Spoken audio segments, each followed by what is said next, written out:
Hello and welcome to my session today, and welcome to Crack CA Exams with us. That is a vertical started by Unacademy to help CA students in their preparation for the CA Foundation exam, the CA Intermediate exam, and the CA Final exam. So come, let's crack the CA exam. CA Foundation exam, the CA Intermediate exam. A little about the speaker today. Hello, I'm Prathik Gupta. I am a Bachelor of Commerce from Christ College, Bangalore University. I am also an associate member of the Institute of Chartered Accountants of India and an associate member of the Institute of Cost Accountants of India and an associate member of the Institute of Company Secretaries of India. Along with this, I'm also a law graduate from Karnataka State Law University and currently a practicing chartered accountant. I'm also a visiting faculty in a number of institutes for CA subjects and CA students and an educator for CA students both offline and online. Prior to starting my practice, I worked with S.R. Bartley Boy and Associates, that is the Indian member firm of Ernst & Young Global, in the Audit and Assurance Department. Then I worked with Ernst & Young India in the Mergers and Acquisitions Department. And then I worked with the Manipal Group Bangalore as the corporate controller of their Indian and German entity in Frankfurt, Germany. Post that, I decided to start my own venture, and that's when I got into practice. So I welcome you all warmly to my session. And I also welcome you to Unacademy, India's largest online learning platform, which gives you a world of courses, resources, and content for various examinations, for various topics and subjects to choose from, and which will also help you in your preparation for those really tough examinations. Unacademy has a Plus program, that is a paid subscription model. Once you become a member of the Plus program of Unacademy, what do you get? You get daily live classes where you get to chat with your educator, engage in discussions, ask your doubts and answer polls, yes, all while the classes are going on. You do not need to wait for an appointment, or you do not need to wait for a particular time or for the session to be over, or email your doubts. You can actually discuss and clear your doubts as and when they occur on real-time basis with the educator of your choice at the time of your choice. So that's the first advantage of being a member of the Plus program of Unacademy. Then the Plus program of Unacademy provides or conducts live tests and quizzes to help you evaluate your preparation with the help of regular mock tests and quizzes, which give you the detailed analysis of your performance so that you know which is your area of weakness, which is your area of strength, where you require a little bit more time and attention and preparation, and which is the topic which you are thoroughly prepared with. So these tests and quizzes are conducted on a regular basis to constantly help you with your evaluation and performance and preparation for the main examination that you're aiming to appear in. So what happens when you do these live tests and quizzes? You identify your weak areas and your strong areas. So obviously you are expected to spend a little less time on your strong areas and compensate that time on your weak areas, so that area also becomes your strong area or not so weak area. The courses provided by the Plus platform of Unacademy are structured courses. They are structured in the sense that all the courses are in line with the exam syllabus, so that best efforts are made to the maximum extent possible, that no important part of the syllabus is missed out, and you cover up the entire syllabus and to the maximum extent possible, and no important topic or subject is missed out in while you are preparing for your final examination or the examination of your choice. Lastly, and most importantly, it gives you unlimited access. One Plus subscription gives you access to all the live and recorded courses to watch from the comfort of any of your devices. So what happens? Now you become a part of the Unacademy Plus platform. The one subscription that you apply there gives you access to all the live classes that are going on Unacademy, as well as the offline and recorded classes that are going on in Unacademy. Now what is the other benefit you have here? You can access these courses, content, and resources of Unacademy at your convenience, at your choice, at whatever time you want, and on the device you want it. You can do it either on your desktop, the laptop, or on your mobile phone, which is the most handy tool these days. You can do it on the go when you're running in for a meeting, or you're running between work and you're commuting, so you can use that time in preparation for your examination through using the Plus program of Unacademy. And not only this, at any time of the day you want, you have access. There is no deadline or expiry time for this. When you have a subscription of the Unacademy Plus program, you can access the content anytime, any place, 24/7, which I think is a very good benefit, and it's the best benefit of the Plus program of Unacademy. So I request you all to become a part of the Unacademy Plus subscription program as soon as possible if you haven't done so. For the people who have already downloaded the Unacademy Learning app, I thank you very much, and I request you to continue your support in using the Unacademy Learning app. For the people who have not yet downloaded the Unacademy Learning app, I request you to download the Unacademy app from your Play Store and register on it. The registration process is quite simple. You need to enter your mobile number. You will get an OTP, and using that OTP, you need to register on the Unacademy Learning app. Now, what happens once you register on the Unacademy Learning app? Once you register on the Unacademy Learning app, it opens your gateway to the world of content, courses, and resources that Unacademy has to offer to you in terms of world-class and expert educators, world-class content, and all this at your convenience and at the press of a button. So all at your fingertips. All you need to do is select and then click, and you get that content right in front of you. Now, obviously, with the revolution of mobile phone, now you do not really need to open up your laptop or you switch on your desktop. You can do it on the mobile, on the go, when you are running in, or let's say it's a busy world and you're doing a lot of work. So when you're running in between one work to another work, and you're stuck in traffic, or you're stuck somewhere, or you're sitting outside waiting for something, you can immediately pull out your mobile phone and use the Unacademy Learning app and make use of the resources and content. That's the biggest benefit. So I once again thank all the people who are already using the Unacademy Learning app for their support, and I expect and I request them to keep that support coming in future as well. And for the ones who have not yet downloaded the Unacademy Learning app, please do it so ASAP, as soon as possible, and register on it using your OTP and mobile phone. Okay, the Unacademy Plus program is a paid program, paid subscription model, which opens your door to the gateway of courses, resources, and content of Unacademy. So the various packages for the CA Foundation and Intermediate subscription are, because I am part of the CA Foundation and Intermediate subscription, the various packages are 1 month, 3 months, 6 months, 12 months, and 24 months. The 1 month listed price is rupees 3,500. The 3 month listed price is about 8,750. The 6 month price is about 14,000 rupees.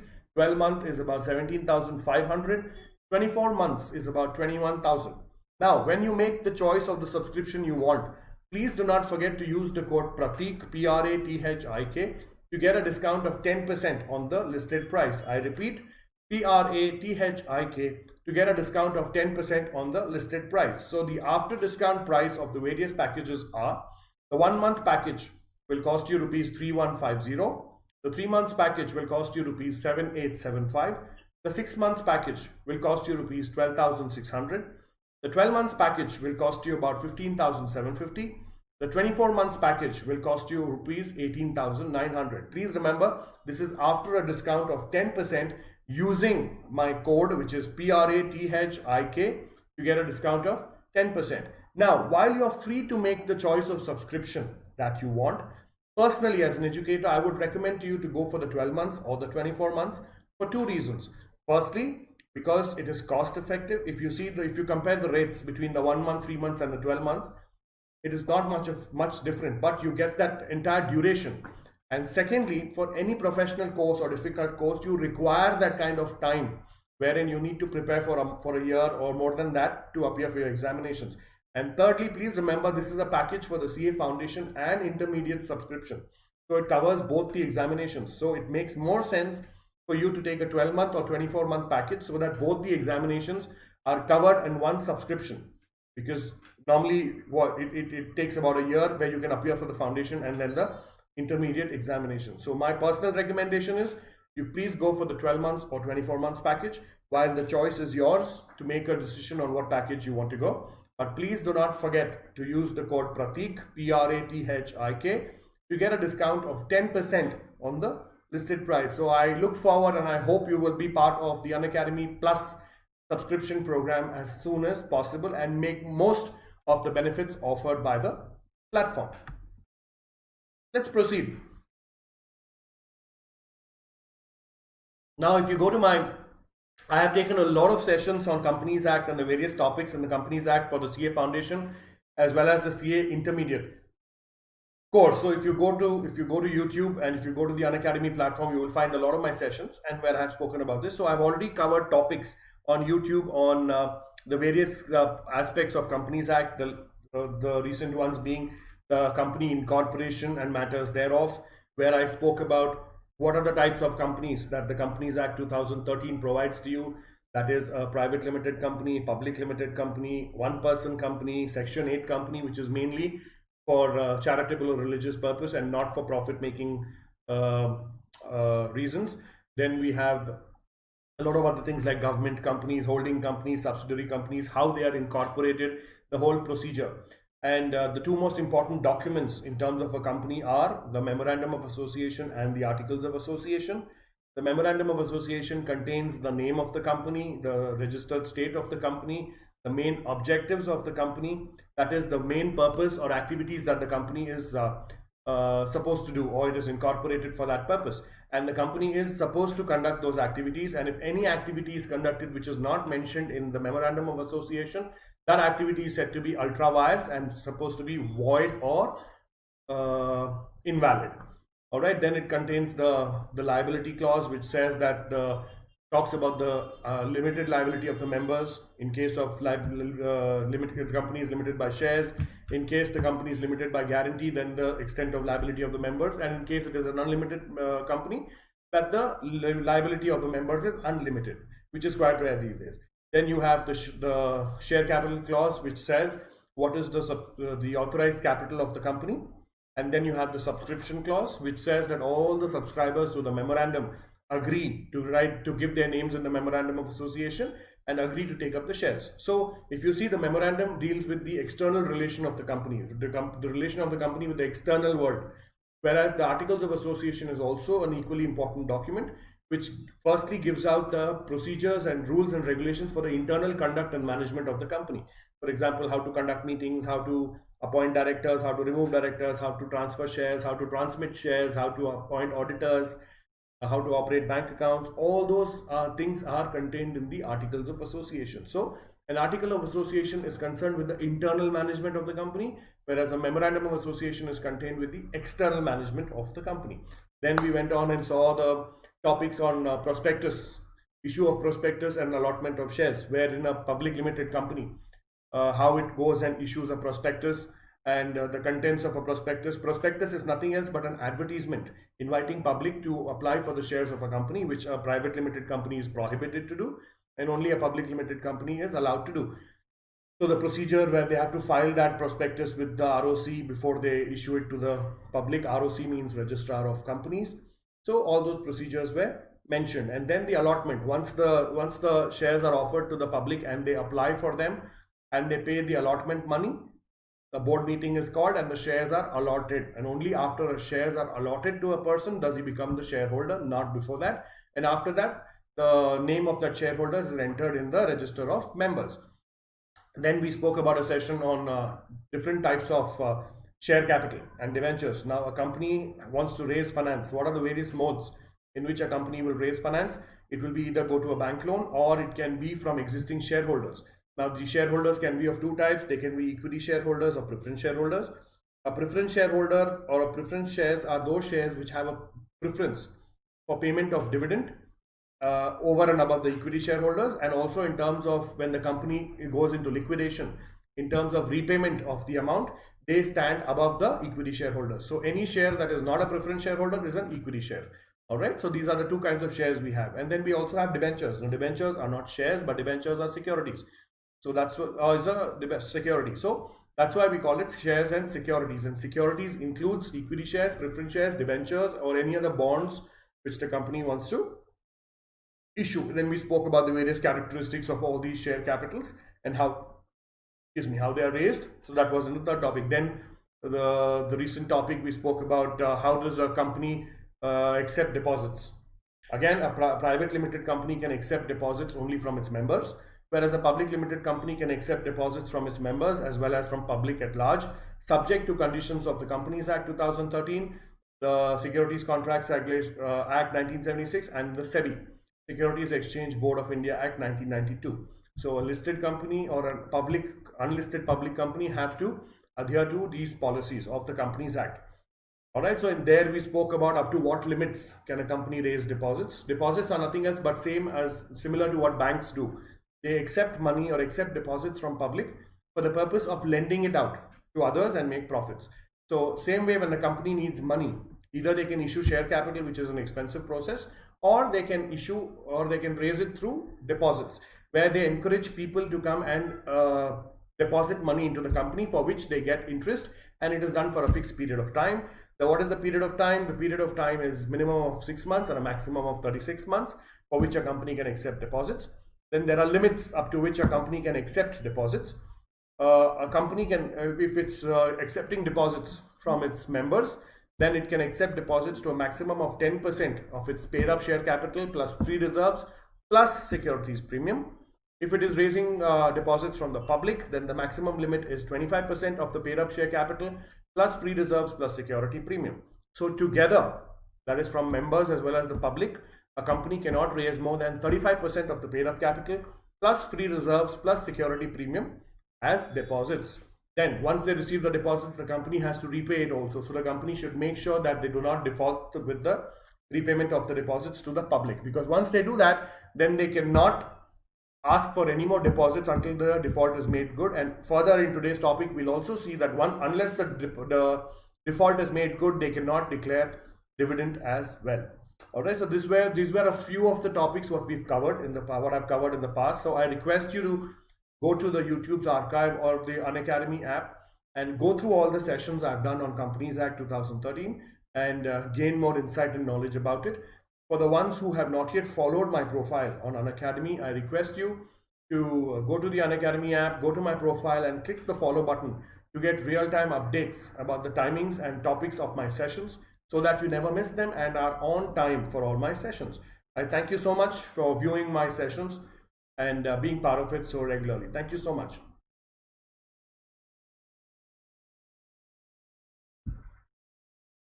Let's start today's session. Today's session, I'm going to talk about declaration and payment of dividend. Now, before we get into this session, what do you mean by dividend? So just take about some time and then tell me, what do you mean by dividend? Now, dividend simply means something in return for investing into the company. Now, if a company takes a bank loan, what does it pay back to the bank? Or what is the earnings of the bank? It is interest, right? The bank never gives you a loan free of cost. It charges you interest on the loan. So you need to pay the interest to the bank. So that is what it expects in return. Similarly, if you accept deposits from public or from members, what do they expect in return? What do they expect back in return? Similarly, they also expect interest in return. And whatever interest you have committed, you need to pay them that interest. Now let's come to dividend. Now, similar to bank and deposits, now let's come to equity shareholding and preference shareholding. Equity shareholders and preference shareholders also put in their money into the company, and for that money they expect something in return. Now, while the preference shareholders, the only thing they get is preference dividend. That is a fixed rate of dividend that they get, and the company has to pay them. They cannot be unpaid for a period of more than 2 consecutive years. All right, so that is the dividends. For example, if it is a 0.1% preference dividend, 100 rupees, so then 0.1% will be 10 paisa of 100 rupees has to be paid to them every year. All right, and that has to be before any dividend is paid to the equity shareholders. Now let's come to the equity shareholders. The equity shareholders are paid a dividend for contributing to the equity capital of the company. Now, both equity shareholders and preference shareholders are paid dividend, but preference shareholders get a preference for payment of dividend over and above the equity shareholders, and that is why they are known as preference shareholders, because they get a preference for payment of dividend over and above the equity shareholders. Now, equity shareholders may or may not get a dividend. Dividend is something that the company pays out of its profits, free reserves, free profits, to the equity shareholders as a reward for investing in the company. There is no obligation for the company to pay a dividend to equity shareholders. Please mind you, the company can decide not to pay the dividend to the equity shareholder also, and the equity shareholders cannot do anything, but they need to continue with their investment. So it's up to the company at the end of the year whether they pay an equity dividend or not, whereas they have to pay a preference dividend and it cannot be unpaid for a period of more than 2 years. Now, let's say the company has free profits at the end of the year of rupees 10,000. So what are the choices in front of the company? The company can either reinvest the entire 10,000 into their business for the purpose of expansion or for any other purpose, or it can declare the entire 10,000 as a dividend to the equity shareholders, or it can keep 5,000 rupees as reserves and 5,000 rupees as dividend, or it can keep 9,000 rupees as reserves and 1,000 rupees as dividend. So there is no rule or force that the company has to declare dividends and pay to the equity shareholders. If the company feels like it can do that, subject to the rules and regulations and procedures mentioned in the Companies Act 2013. So today we are going to talk about what is the procedure and rules and regulation for declaration and payment of dividend to equity shareholders and maybe preference shareholders as well. All right, so that's the premise of the session today. So let's continue. Now, what do you mean by dividend? 1 second.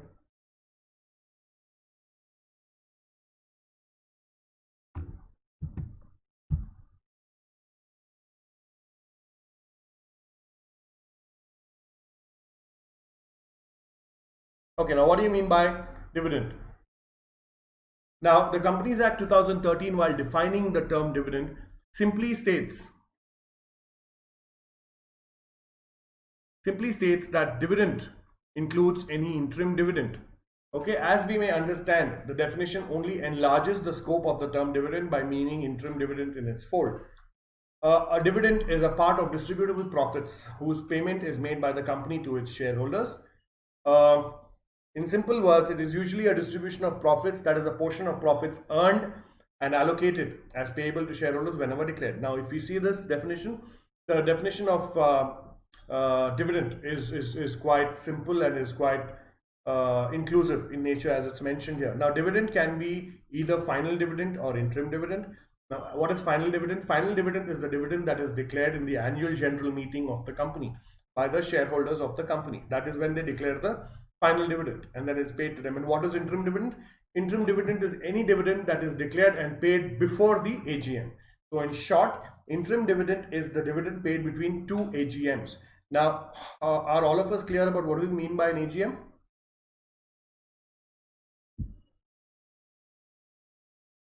What do we mean by an AGM? Please remember, every company, whether private or public, is supposed to hold an AGM within 6 months from the end of its financial year. So for example, if the financial year is 1st April 2019 and ends on 31st March 2020, then each company has to hold an AGM before 6 months from the end of 31st March 2020, that is 30th September 2020. That is the annual general meeting of all its members. And within 30 days of holding the AGM, it needs to file its other documents with the registrar of companies, that is your AOC 4 and NGT 7. That needs to be filed as well. Okay, so now the final dividend is a dividend paid at the AGM, whereas an interim dividend is a dividend paid and declared between two AGMs at any time. That's why it is called interim. Interim simply means in between. Okay, so that's to do with the first one. And then the dividend is part of distributable profits. Like I told you, when a company makes profits, after the company has paid up all its expenses, provided for all the expenses, provided for income tax, transferred to reserves and everything, if it has any free money, then the company can declare dividend out of that money in case the company wants to. Then if the company wants to declare dividend, then there are certain rules and regulations and ceilings up to which a company can declare dividend. But if the company does not want to declare dividend, no one can force it to declare dividend. It can continue to put that money into its free reserves. Okay, so as and when it is earned and allocated as payable to the shareholders when declared. That is a brief introduction about what do you mean by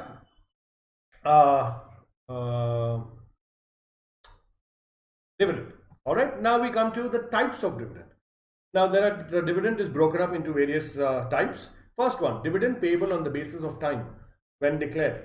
First one is interim dividend and the second one is final dividend. So like I told you, interim dividend is any dividend paid between two AGMs. So let's look at what is interim dividend. Interim dividend is declared by the board of directors. Obviously, any dividend has to first be declared by the board of directors and then has to be suggested or recommended to the shareholders in the AGM for their ratification. So the board of directors declare a dividend. All right. Now, what is the procedure? Then they send a note. You need to send a notice to your board of directors 7 days before a board meeting with the agenda. And then after 7 days, after 7 days, when the board meeting is held, then the entire agenda is read out, and then you discuss the matters that are mentioned in the agenda. Okay, it can be declared during any financial year. So you can declare it, like I told you, between two AGMs. So you can declare it at any time of the financial year. Further, it can be declared at any time during the period of closure of financial year till the holding of the AGM. So let's take my previous example.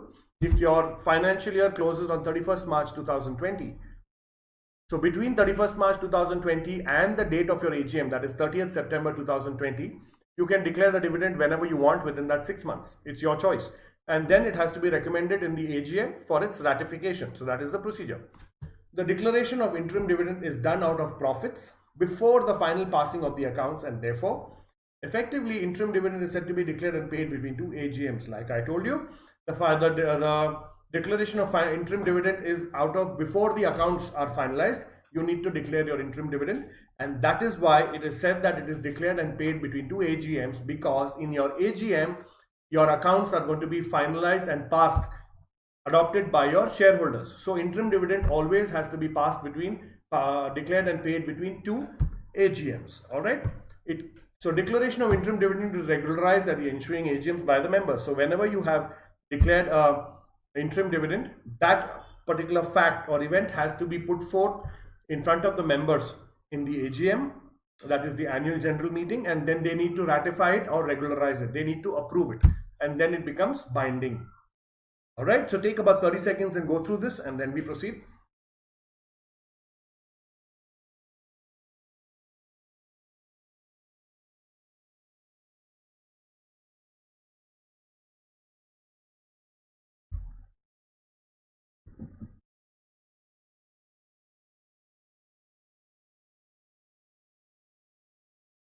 Final dividend. When the dividend is declared at the AGM, annual general meeting of the company, it is known as a final dividend. So please remember, the dividend declared between two AGMs at any time in the financial year is known as interim dividend. And when the dividend is declared in the AGM of the members, it is known as a final dividend. The rate at which dividend needs to be reported, declared and paid shall be recommended by the board of directors in the directors report. However, such rate or lower rate is required to be approved by the members at the annual general meeting by passing an ordinary resolution, since declaration of dividend is an ordinary business. Now, like I told you, the board of directors have to approve the payment of dividend. So whatever rate of dividend they decide, that has to be recommended to the shareholders in the AGM. Let's say the board of directors think that the dividend should be 10%. So then the board of directors will recommend to the shareholders in the AGM that 10% is the dividend that we are declaring. Okay, and then the members need to approve it by passing an ordinary resolution. What do you mean by an ordinary resolution? Ordinary resolution is simple resolution passed by the majority of the members present and voting in that AGM. So let's say there are 10 members in the meeting, and if 6 members vote in favor of this, it is said to be passed by an ordinary resolution. Similarly, if there are 5 members present and voting, if 3 members vote in favor of this, it is said to be passed by an ordinary resolution.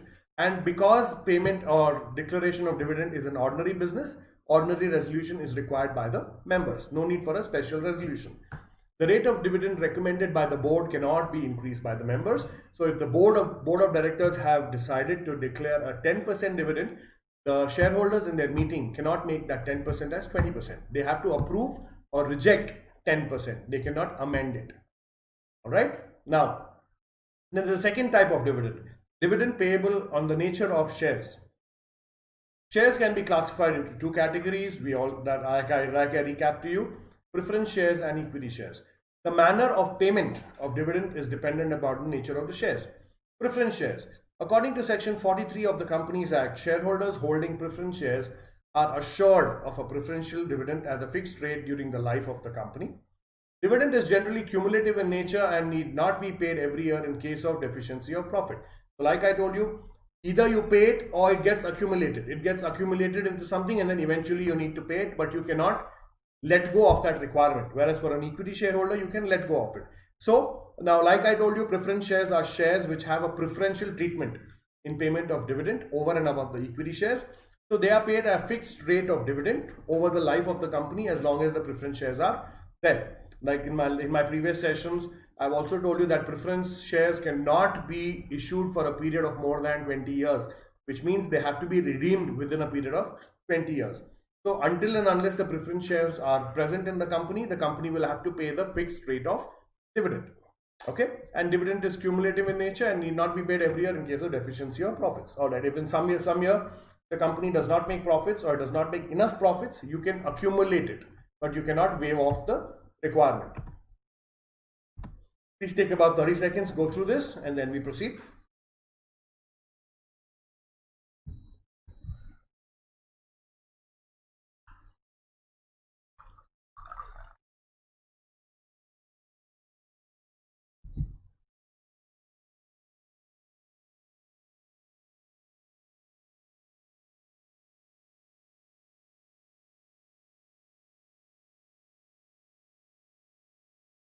Okay, then now types of preference shares on the payment of dividend. Cumulative preference shares and non-cumulative preference shares. Before we get into this, like the name says, cumulative preference shares are preference shares on which the preference dividend gets accumulated year on year in case the company does not pay it in case of deficiency of profits. Whereas non-cumulative preference shares are shares in which the preference dividend does not get accumulated year on year. So let's look at what is cumulative preference shares. A cumulative preference share is one that carries the right to a fixed amount of dividend or dividend at a fixed rate. Such dividends get accumulated and its arrears are payable from the profits earned in the later years if the profit of the current year are insufficient for payment of dividend. Until and unless dividend on cumulative preference shares is paid in full including arrears, if any, no dividend is paid to equity shareholders. So like I told you, if in any year the company does not have enough profits and it cannot pay the preference dividend, you need to accumulate it and collect it. And whichever year the company has enough profits, first that preference dividend has to be paid, including the arrears of previous years, if any. After that, if any amount is left, then only a dividend to equity shareholders can be paid and not otherwise. Okay? Then, what is meant by non-cumulative preference shares? A non-cumulative preference share carries with it the right to a fixed rate of dividend. In case no dividend is declared in a year due to any reason, the right to receive such dividend of that year expires. It implies that holder of such a share is not entitled to arrears of dividend in the future. So simple, this is the opposite of cumulative preference share, where in any year there are not enough profits and the company is not able to declare preference dividend. Then in that case, for that year it is gone. Next year, if the company has profits, it will pay you for next year only. But the arrears of preference dividend will not be paid.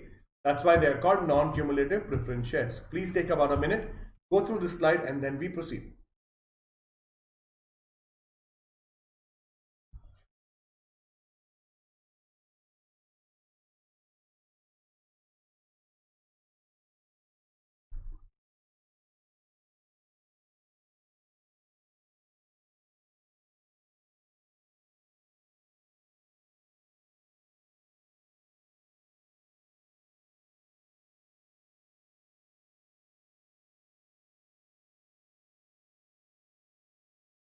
Take about 30 more seconds, then we proceed.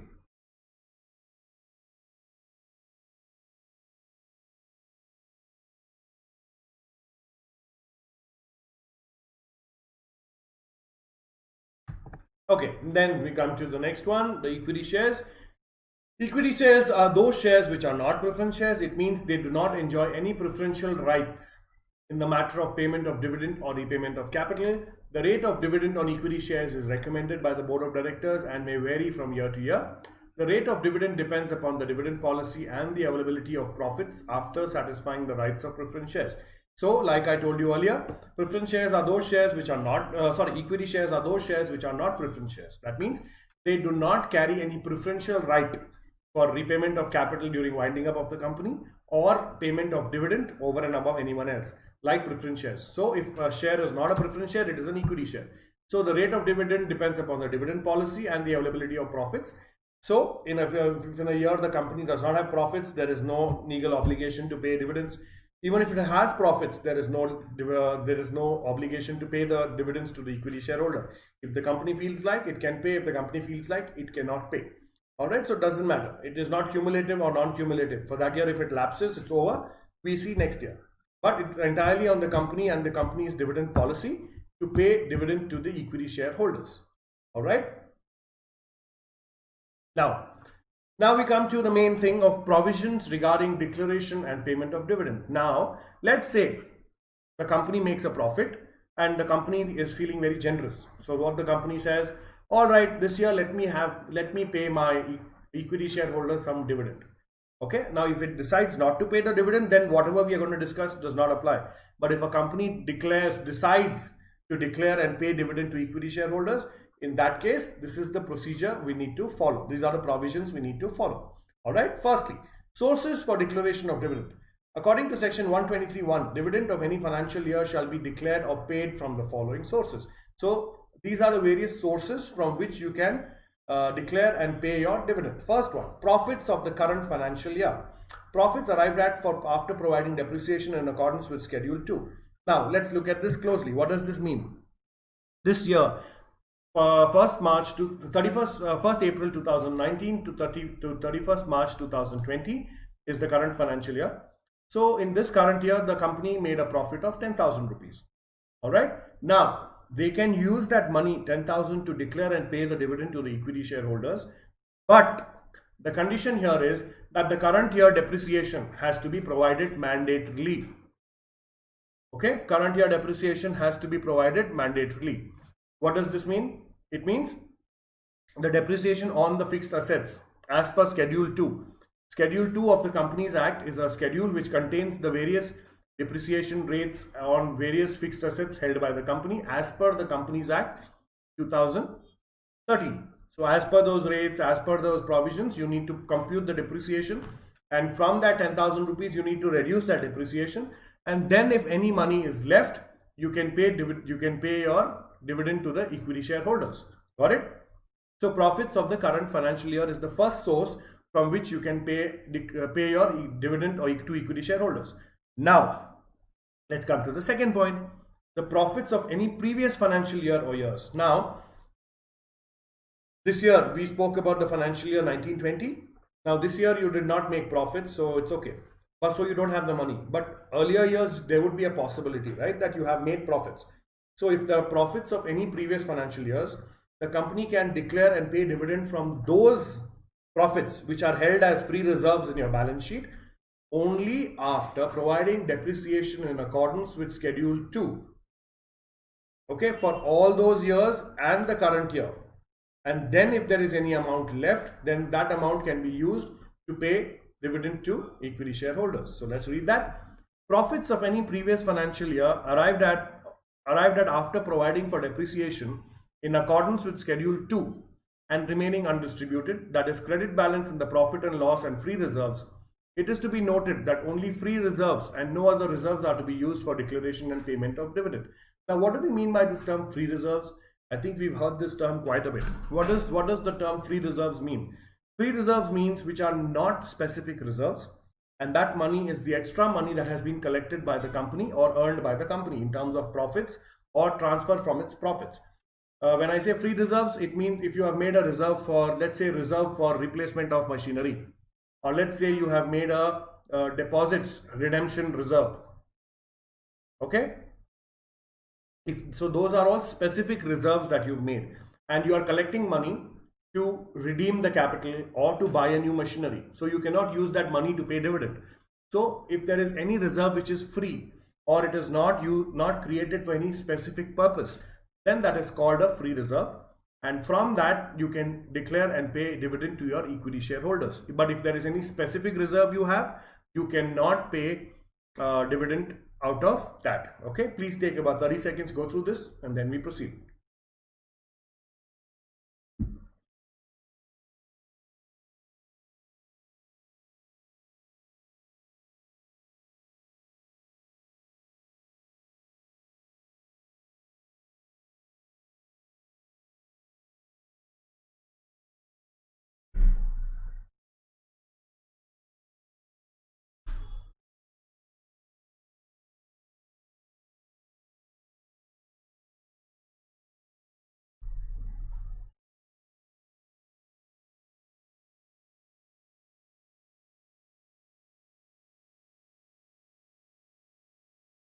Okay.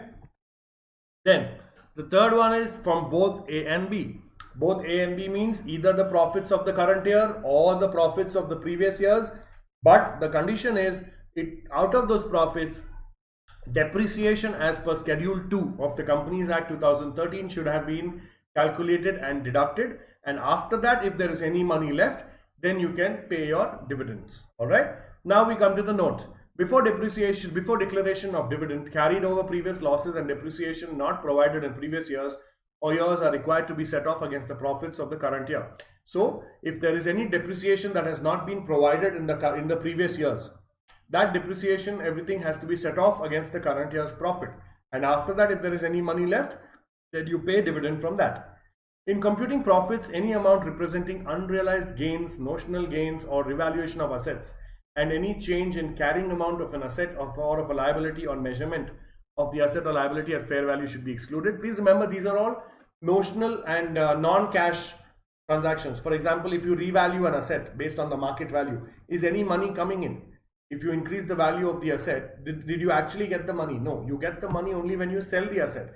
So whenever there is any revaluation of assets or any notional gains or unrealized gains, all those should be excluded for the purpose of payment of dividend. Capital profits are not the same as distributable profits because they are not earned in the normal course of business and normally not available for distribution of dividend. Like the previous provision said, dividend should always be paid out of the free reserves of the company.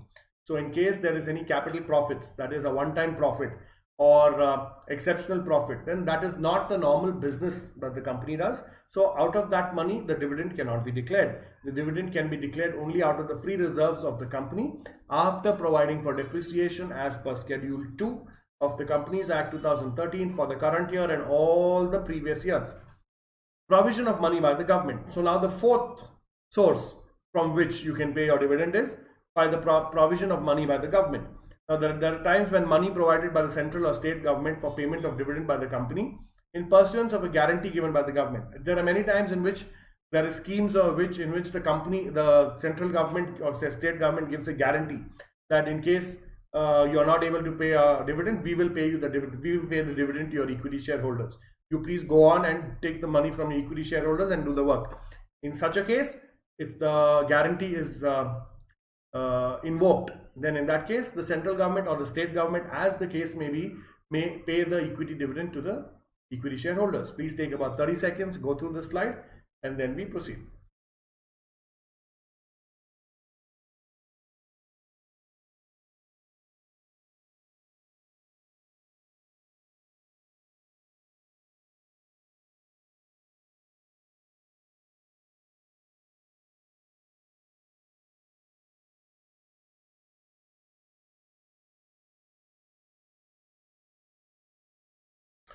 Next, transfer to reserves. Now, what was the condition A? Sources for declaration of dividend. Then, now we talk about transfer to reserves. As per first proviso of section 123(1), it is not mandatory for a company to transfer a particular percentage of its profits to reserves before the declaration of any dividend in any financial year. Thus, a company may at its own discretion transfer any appropriate percentage of its profits to reserves before declaration of dividend. Like I told you in the beginning, there is no compulsion on the company to declare a dividend on equity shareholders. The company feels like it can declare, or it can retain the entire 100% and transfer it to the free reserves, or it can declare the entire 100% as equity dividend. So it depends on the company as to what percentage they want to declare as dividend, what percentage they want to transfer as reserves. They can transfer 95% of the profits to the reserves and 5% as dividend if they want. No one stops it. So let's look at it. For the current year, A Limited proposes to transfer more than 10% of its profits to the reserves before declaration of dividend at the rate of 12%. Is the company allowed to do so? Now the question says A Limited wants to transfer more than 10% of its profits to reserves before declaration of a dividend at 12%. So the dividend declaration rate is 12% of the equity share capital, and the transfer it wants to make is more than 10% of its profits. So the question is the company allowed to do so? The answer: the amount to be transferred to reserves out of profits for any financial year before the declaration of dividend has been left at the discretion of the company. Therefore, A Limited is free to transfer any part of its profits to reserve as may deem fit. Like I told you, there is no restriction or no obligation or no provision in the Companies Act given that they cannot transfer more than so much into the free reserves. The company is free to transfer whatever amount they want to the free reserves. So the answer to this question is whether 10%, 15, 20, 40, 50, whatever they want to transfer to the free reserves, they can transfer and nothing stops it. Please take about a minute and go through this and then we proceed.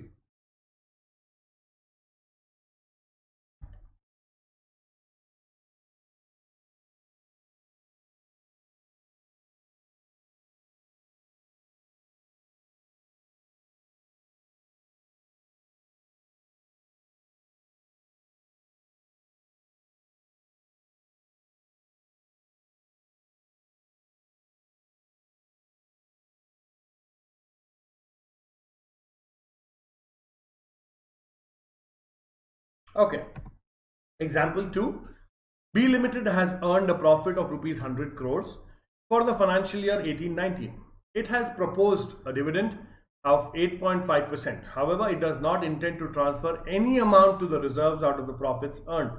Can the company do so? So now the question here is the B Limited has earned a profit of rupees 100 crores and it has proposed a dividend of 8.75% to the equity shareholders. However, it does not intend to transfer any amount to the reserves out of the profits earned. Can the company do so? Let's look at the answer. The amount to be transferred to reserves out of profits for any financial year has been left at the discretion of the company. The company is free to transfer any part of its profits to reserves as it may deem fit, or even it may not transfer any profits to reserve if it just deems appropriate before the declaration of dividend.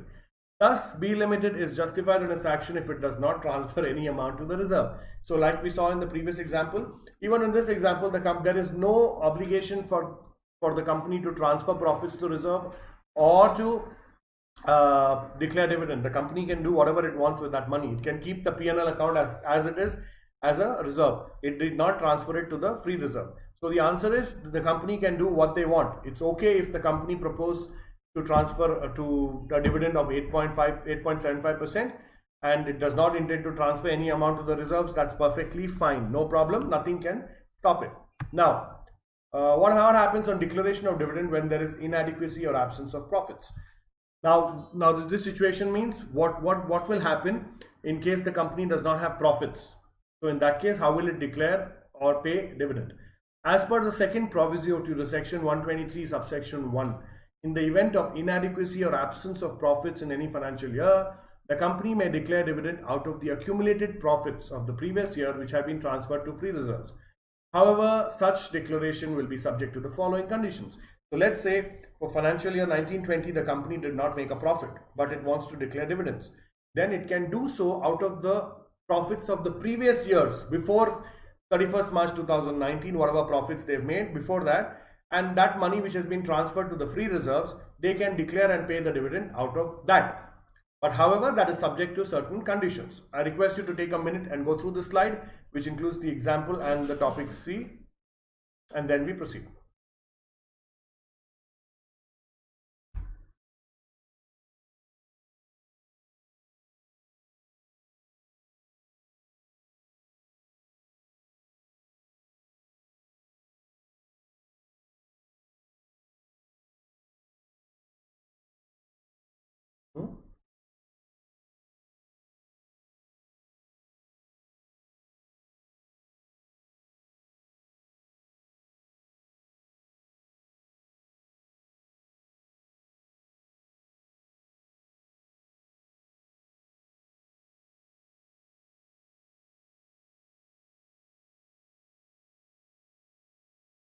Okay. Now, what are those conditions? Let's have a look. First one, the rate of dividend declared shall not exceed the average of the rates at which dividend was declared by the company in the immediately preceding 3 years. Okay, so let's say the company wants to declare dividend for financial year 19-20.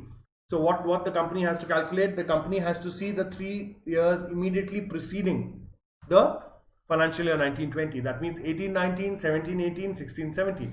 Whatever rate at which the company declared the dividend, it should find out the average of that and the dividend declared for financial year 1920 should not exceed that average percentage. So let's say the company declared a dividend of 5% in 16-17, 10% in 17-18, and 15% in 18-19.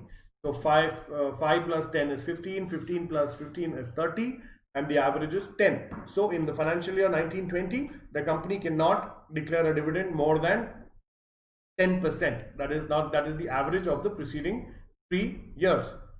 The second condition, the total amount to be drawn from such accumulated profits shall not exceed 10% of the paid up share capital and free reserves as appearing in the latest audited financial statement. Now, let's say the company wants to declare a dividend on in AGM 30th September 2020. So then firstly you need to take the latest audited balance sheet, that is the balance sheet on 31st March 2020. From that you need to pull out the paid up share capital and free reserves which appear in your balance sheet on the liabilities side, and calculate 10% of that. So 10% of your paid up share capital and free reserves is the maximum amount that the company can withdraw from the accumulated profits. So that means that is also the maximum and absolute amount that the company can declare and pay as dividend. All right, just one sec, I will just get some water.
Okay, so then we come to the third point. The amount so withdrawn shall first be utilized to set off the losses incurred in the financial year in which the dividend is declared, and only after that any dividend in respect of the equity share shall be declared. All right, so let's say you calculated 10% of the paid up capital and the free reserves of the company, and you got an amount. Now before that amount drawn can be utilized, you need to set off the current year losses from that amount. So let's say in the financial year 1920, if you've made a loss due to which you're not able to use the current year's profits for payment of dividend, then that loss will be set off against that amount withdrawn first. Okay, then the balance of reserves after such withdrawal shall not fall below 15% of the paid up share capital as appearing in the latest audited financial statement. Okay, now there is also a condition that whatever free reserves you have, let's say you have withdrawn 10% of the paid up capital and free reserves, that much of amount you have withdrawn from the free reserves. After withdrawal of that amount, the balance in your free reserves should not fall below 15% of the paid up share capital as appearing in the latest audited financial statement. Okay, so this is also a condition which needs to be followed. Now, would you want to see this example with the help of note? All right, just give me a second.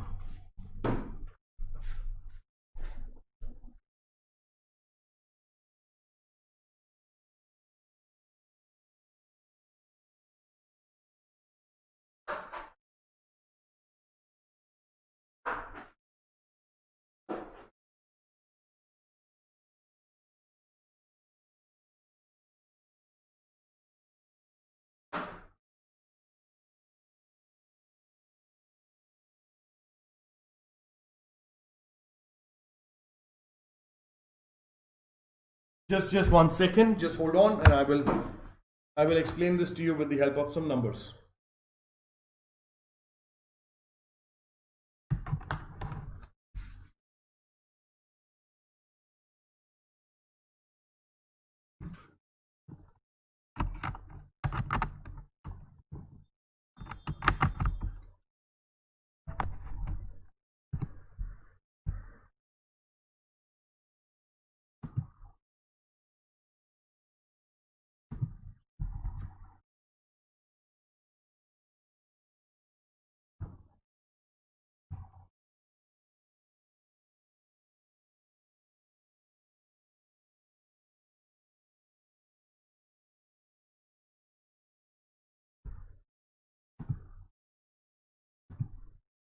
Okay, now I hope you can see the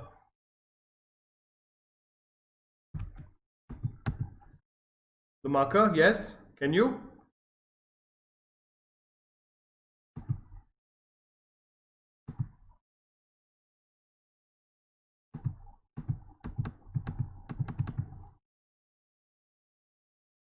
Okay, I think there is some technical issue. We'll come back to that. All right, so now, so let's look at the 4 points again. The first, the rate of dividend cannot exceed the average of the previous 3 years.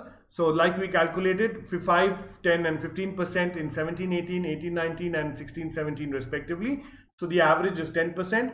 So the rate of dividend in the financial year 1920 cannot exceed 10%. Then obviously in 1920 you have a loss, so it has to be from the accumulated profits of the previous year. Now how much of money can you withdraw from that previous year profits? The amount of profits shall not exceed 10% of the paid up capital and free reserves appearing in the latest balance sheet. So you need to pull out the latest balance sheet, calculate 10% of the paid up share capital and free reserves as appearing in the balance sheet and calculate 10% of that. So that is the maximum amount that you can withdraw from the accumulated profits. Then after you have withdrawn 10% of the paid up share capital and free reserves, that amount from your accumulated profits, the balance in the free reserves should not be less than 15%, okay, of the paid up share capital as appearing in the latest balance sheet. And also the amount withdrawn must first be used to set off the losses incurred in the financial year in which dividend is declared, and only after that the dividend in respect of the shares shall be declared. Okay, so these are the 4 conditions based on which the company can declare dividend and pay dividend in case the current year profits are not enough or the current year the company makes a loss. Please take about 30 seconds and read this and then we continue.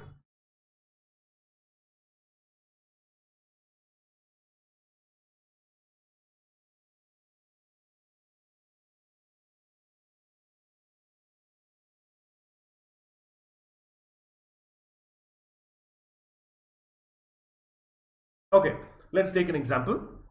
S Limited has been regularly declaring dividend at the rate of 20% on its equity share for the last 3 years.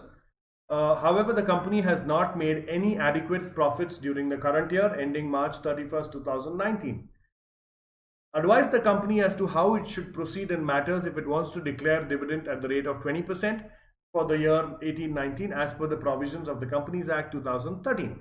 So now the company wants to declare dividend at 20% for the financial year 18-19, but in the year 18-19 the company has not made any profits. Okay, but it has got adequate free reserves and profits of previous years which are accumulated.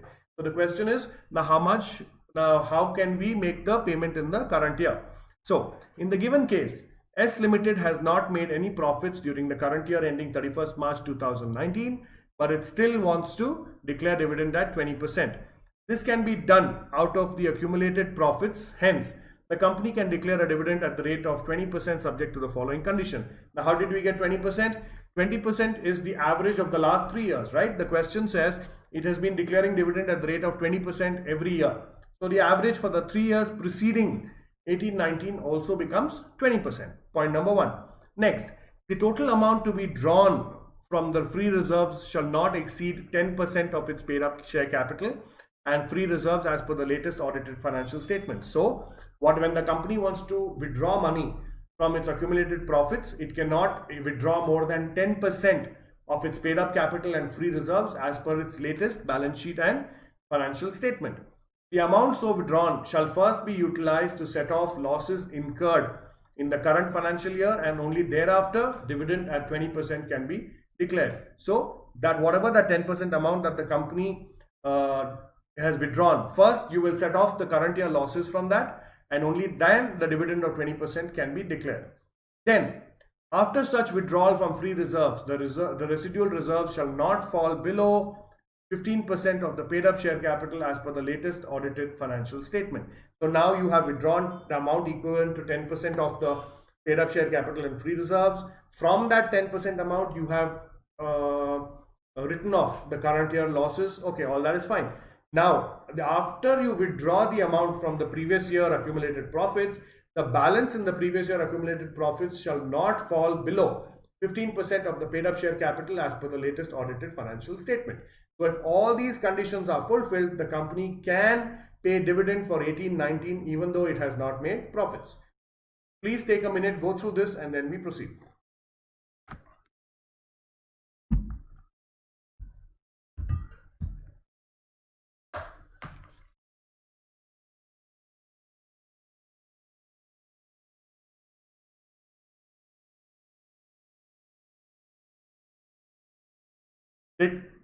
Take a minute, go through this, and then we proceed.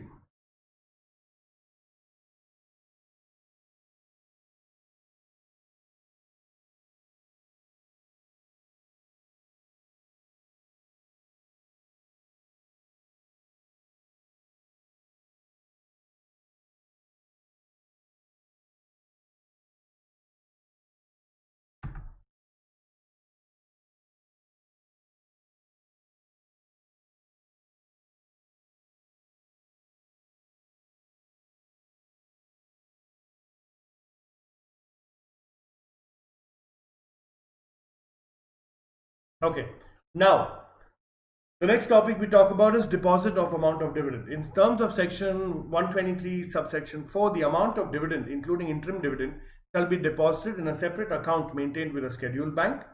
This is to be done within 5 days from declaration of dividend. So you held a board meeting, you declared the dividend, interim or final. So what happens? Now the company cannot pay it directly from its current account.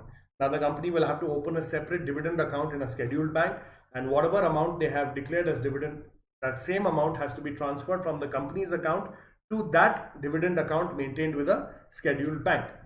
This has to be done within 5 days from the date of declaration of dividend. Then, this is now we've done with depositing of the dividend. Then the payment of dividend. Dividend shall be payable only to the registered shareholders or to his order or to his banker. In case a shareholder informs the company to pay dividend to a particular banker, and if the payment is so made by the company, then it shall be deemed to be made to the shareholder himself.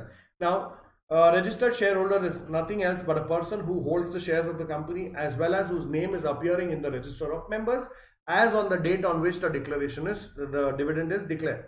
So if any person's name is appearing in the register of members as on the date on which the dividend is declared, then he becomes eligible to receive that dividend.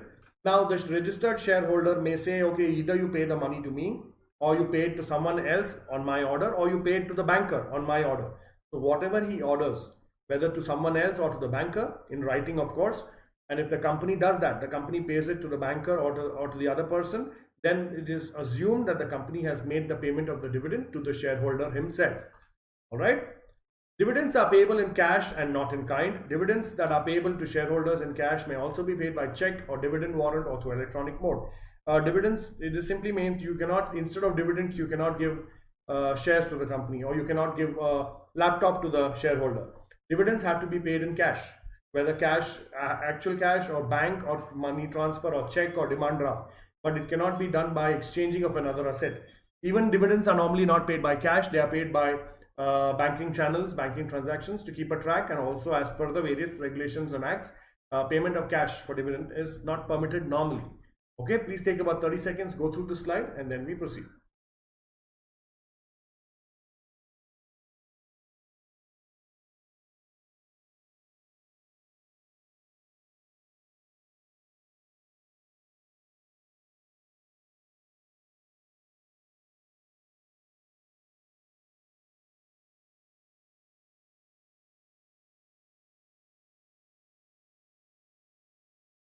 Okay, so we spoke about depositing of the amount of dividend as well as payment of the amount of dividend.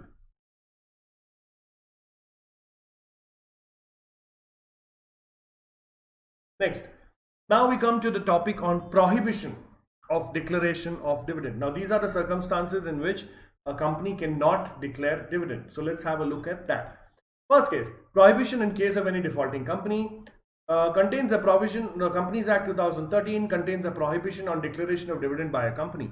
It specifically provides that a company which fails to comply with the provision of section 73, which is prohibition on acceptance of deposits from public, and section 74, repayment of deposits accepted before the commencement of this act, shall not, or so long as the failure continues, declare any dividend on its equity. Now, this is the session I did previously on the acceptance of deposits by companies.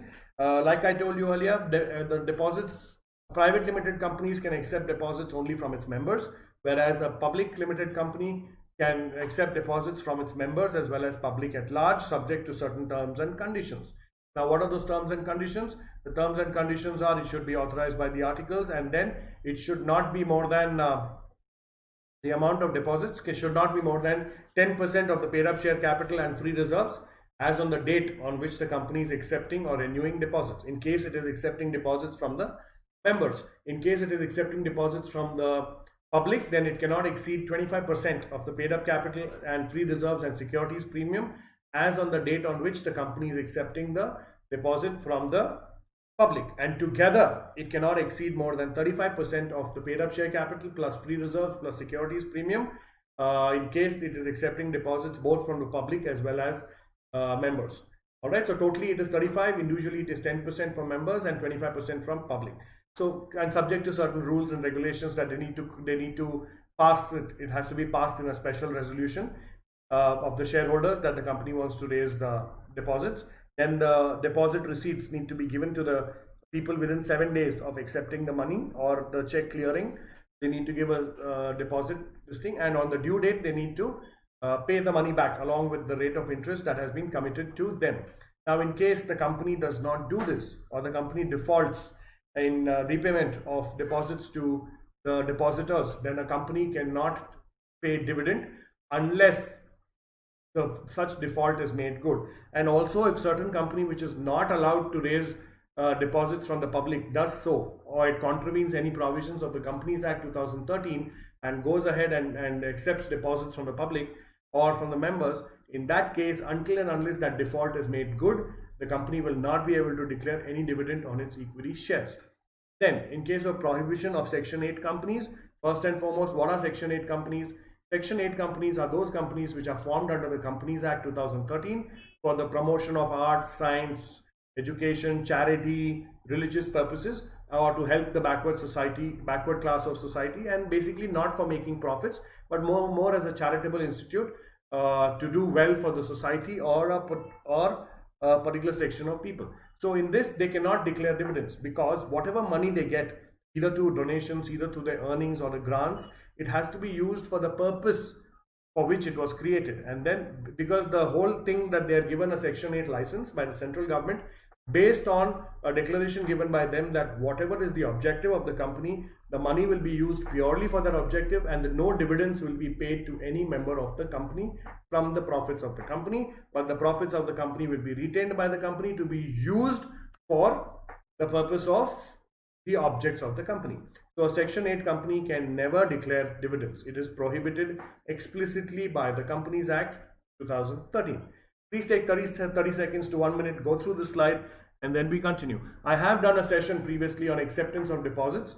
So I request you all to go to YouTube and look at that session to gain more insight of what do you mean by acceptance of deposits from members and public, what is the procedure, what is the formalities. I request you to have a look at that. In the meantime, take a minute and go through this.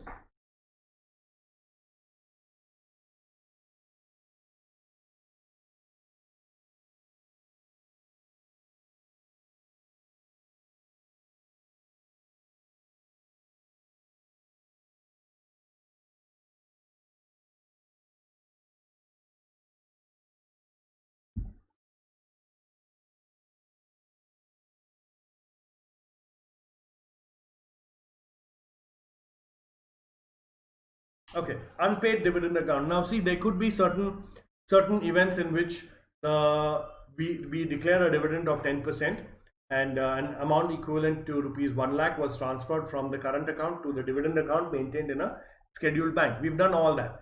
Then at the time of making the payment of dividend to the shareholder, either the shareholder was not available or he was not contactable or whatever, and for some reason the amount was unpaid, that the amount of dividend could not reach the shareholder. And in that case, what happens? That is what we are going to discuss now. The Act contains provisions relating to unpaid dividend accounts. These are as follows. Unpaid or unclaimed dividend to be transferred to unpaid dividend account. Now, in case of dividend has been declared by the company but has not been paid or claimed within 30 days from the date of declaration, the company shall within 7 days from the expiry of 30 days transfer the total amount of unpaid or unclaimed dividend to a special account called the unpaid dividend account. The unpaid dividend account shall be opened by the company in any scheduled bank. Now, first we have opened a dividend account. Now, what happens? The company declared a dividend. So, if the company does not pay within 30 days of declaration of dividend, the dividend to the respective shareholder, or that shareholder does not come and claim it within 30 days, that where is my dividend? I want my dividend. Then within 7 days from the expiry of that 30 days, that unpaid or unclaimed dividend will be transferred to an account called as unpaid dividend account, which is opened by the company in any scheduled bank. So the company will open another account called an unpaid dividend account and transfer that unpaid or unclaimed dividend amount from the dividend account to the unpaid dividend account at the end of 7 days within 7 days from the expiry of 30 days. So if within 30 days the shareholder comes forward and claims the amount, then it's fine. But if 30 days have expired since the time that the dividend is declared, then within 7 days of the end of 30 days, the sole amount of unclaimed and unpaid dividend will be transferred from the dividend account to the unpaid dividend account, which is maintained in any scheduled bank. Okay, preparation of statement of unpaid dividend.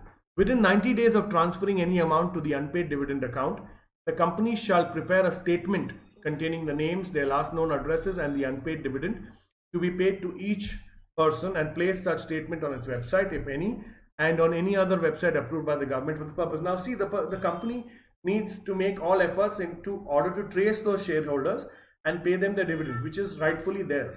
So let's say the company declares dividend, 30 days you couldn't pay it to shareholder A, so 30 days expire. Now, within 7 days from the expiry of 30 days, you transfer the money from the dividend account to the unpaid dividend account.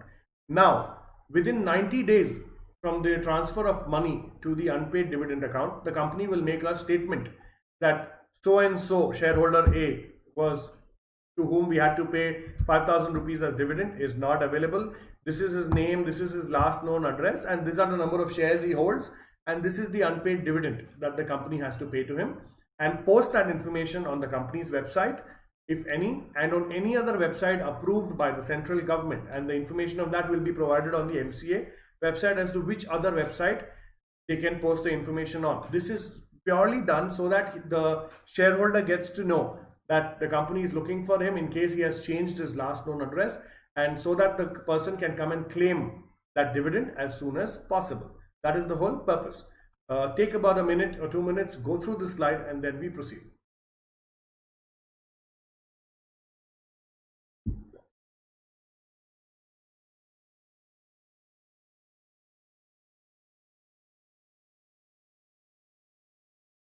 Take about 2 minutes.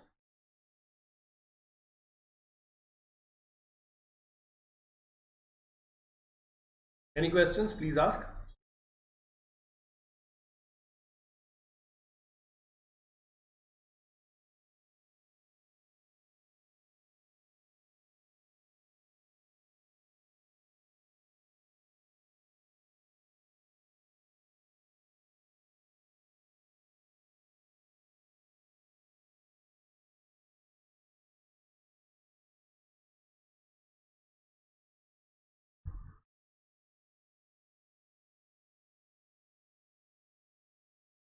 Take another minute or so, go through this, and any questions, please ask.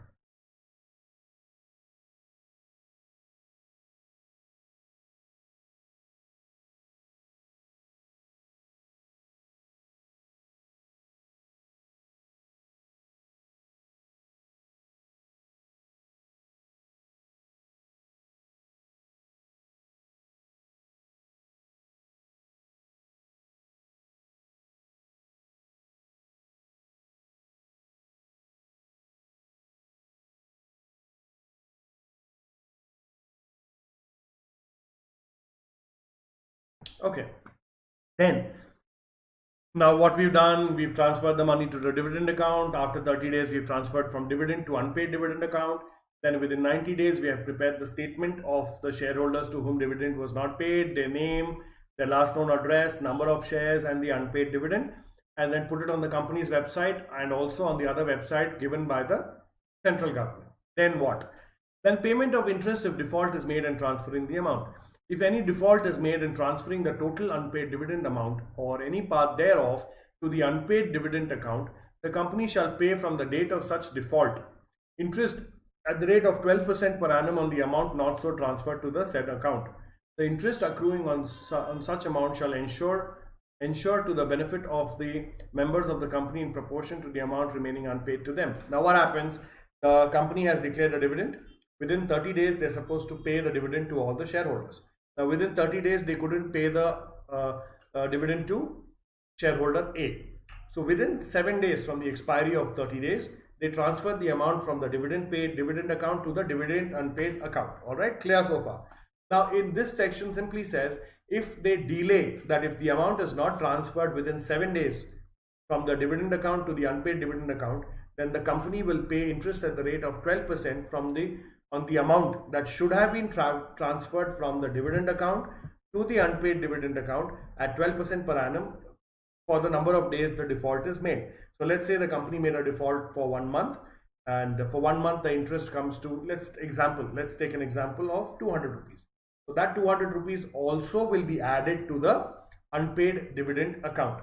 So the unpaid dividend account will have total of 5,000 payable to shareholder A and an interest of 200 rupees. So that simple thing is that entire 5,200 amount shall go to the members of the company for the benefits of the members of the company in proportion to the shares remaining unpaid to them.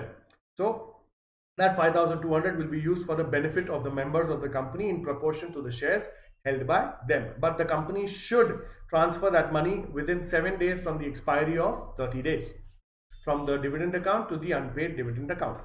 The claimant to apply for payment of claimed amount. Any person claiming to be entitled to the money transferred to the unpaid dividend account may apply to the company concerned for payment of the money so claimed.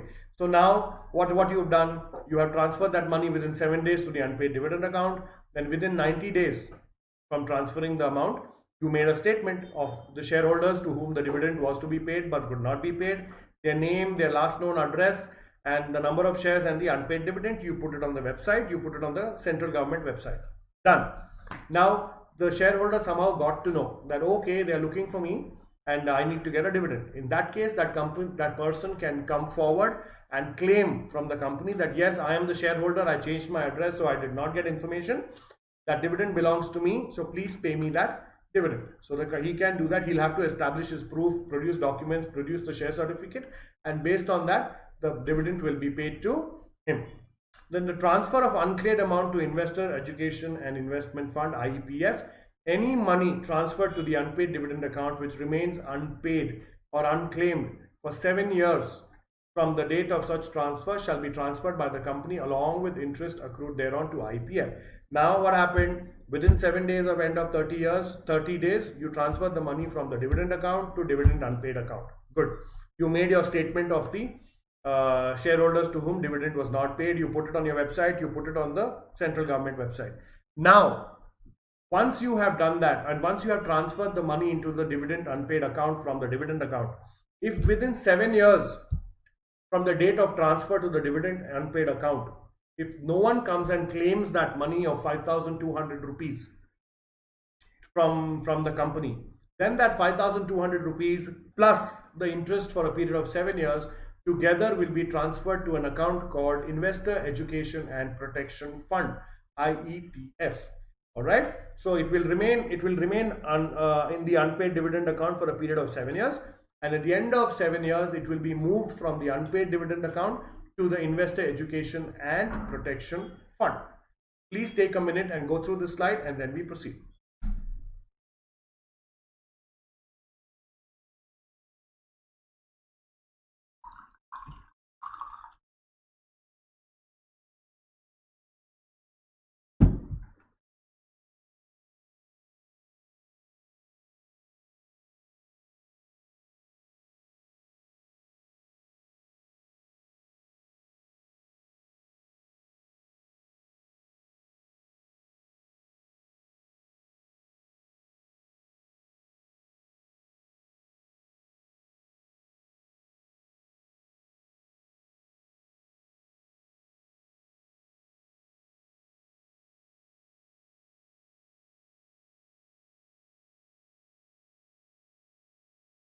Take another 30 seconds, go through this, then we proceed.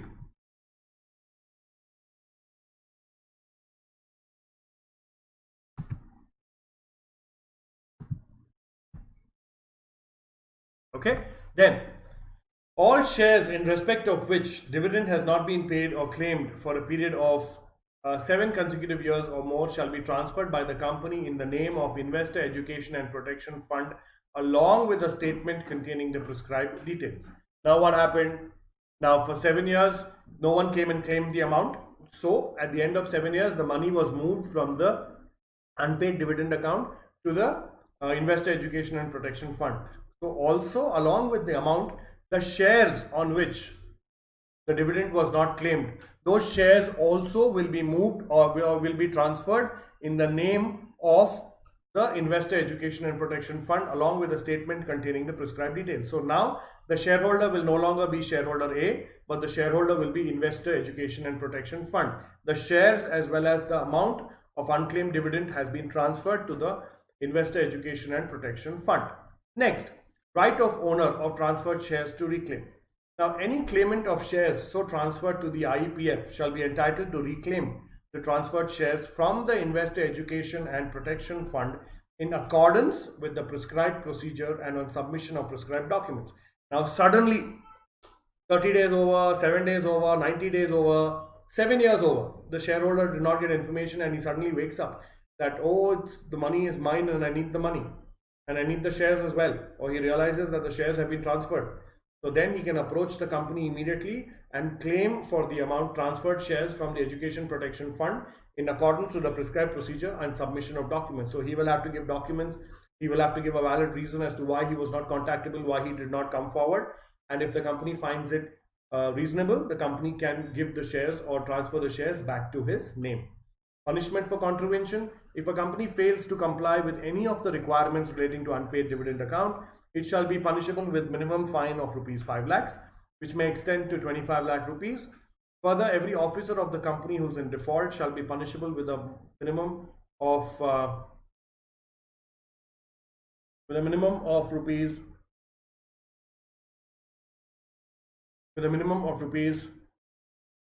5 lakhs, and which may extend to 25 lakhs, and 1 lakh, and which may extend to 5 lakhs. So if any of the provisions, that is the 30 days, 7 days, 90 days, 7 years provisions are not complied with by the company, then the company may be punishable with a fine of rupees 5 lakhs, which may extend to 25 lakhs, and every officer of the company who's in default at that time will be punishable with a minimum fine of rupees 1 lakh, which may extend to rupees 5 lakhs. Please take a minute and go through this slide.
Okay, are we done?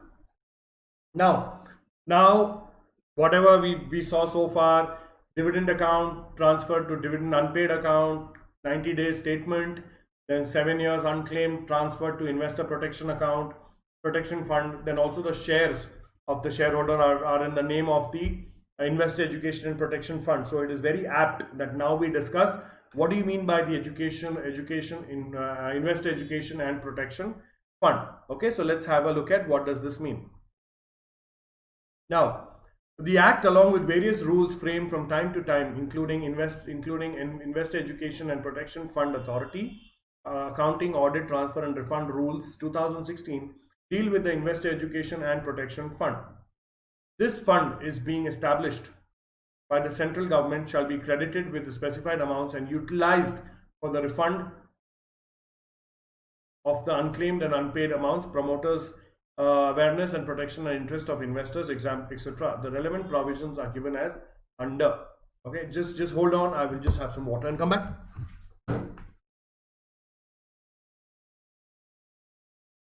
Okay.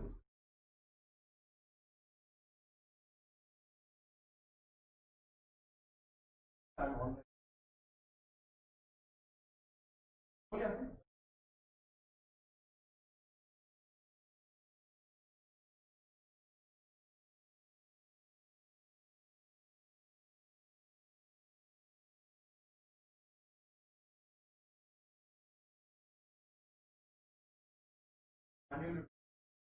Sir,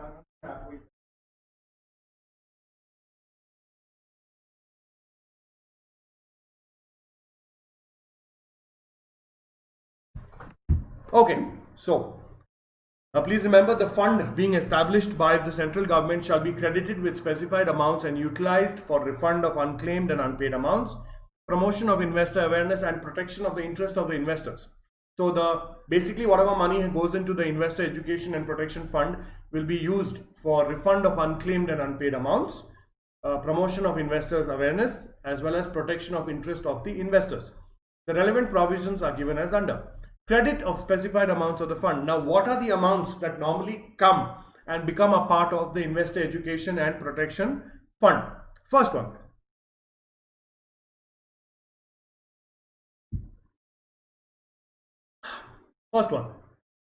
Amount given by the central government. The amount given by the central government by way of grants after due appropriation by the parliament. Now, there might be many cases where the central government or the Ministry of Corporate Affairs wants to promote investor awareness and protection and interest of the investors so that they are not cheated or their interests are taken care of. In that case, the central government may give grants to the Investor Education and Protection Fund, of course, after due appropriation or approval by the Parliament of India. All right, so once that thing is done and the grant is given, they might give an amount to the Investor Education and Protection Fund. That is your first source. Donations by the central government. Also, along with grants, sometimes the central government, the state government and other institutions might donate funds to the Investor Education and Protection Fund and get the respective deductions. But the donations from central government, state government, companies and other institutions is also a source from which the Investor Education and Protection Fund gets its money. Please take a minute, go through this slide and then we proceed.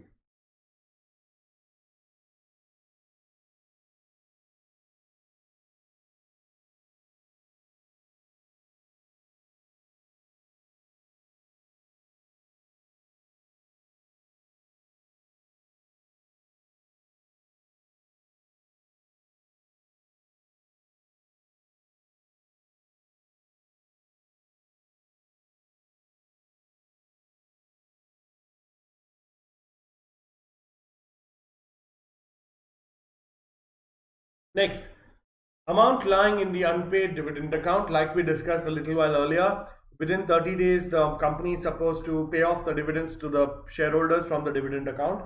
If within 30 days from transfer of money into the dividend account the amount is not paid, then the amount goes into the unpaid dividend account. Within 7 years of the amount being transferred to the unpaid dividend account, if the amount is not paid to the pending shareholder, in that case, then that amount is transferred to the Investor Education and Protection Fund. Okay, we've discussed this. Amount in the general revenue account of the central government.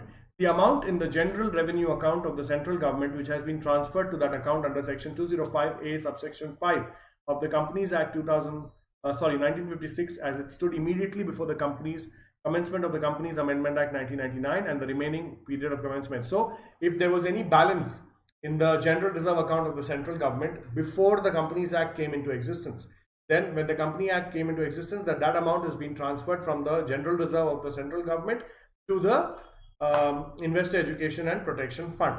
Amount in IEPF. The amount lying in the Investor Education Protection Fund under section 205 of the Companies Act. Now what happened? We all know the earlier Companies Act was 1956 and even that Companies Act had a provision for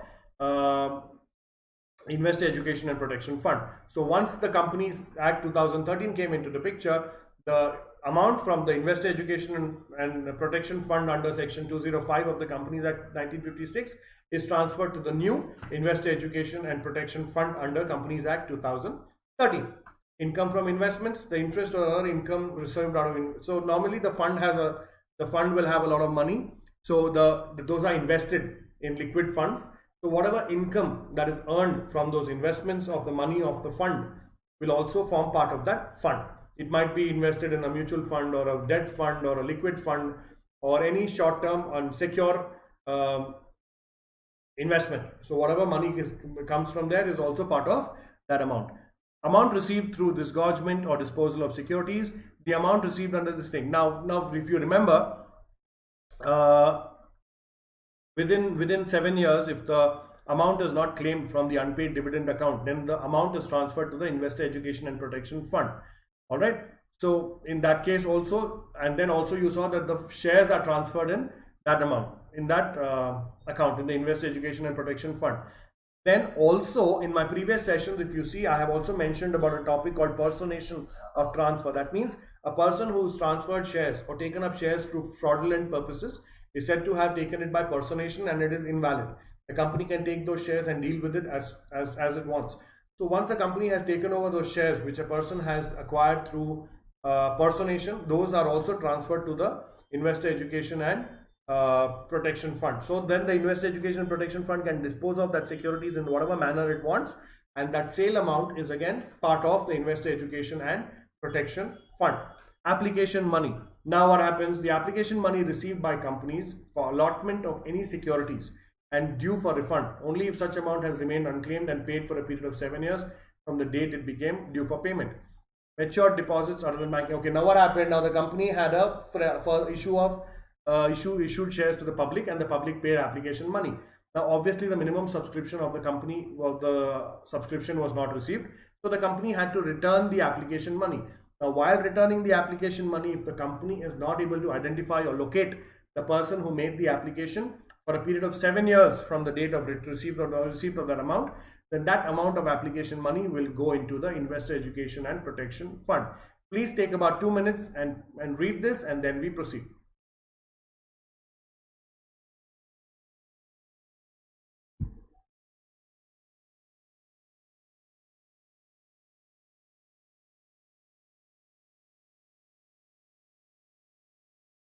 Take 2 minutes, go through this.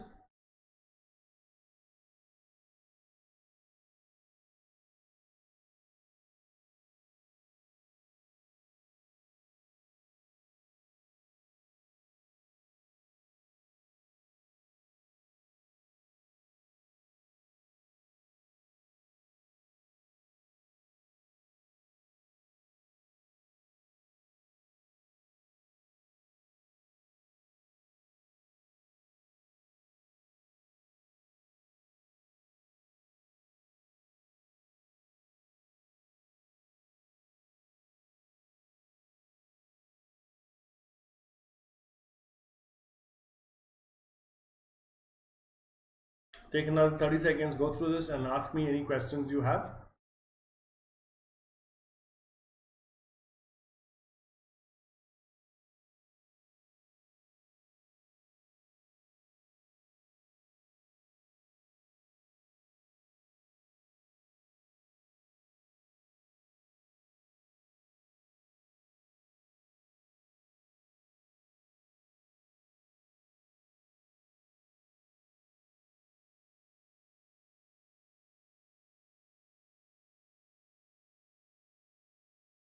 Okay, now what are then remaining? Matured deposits.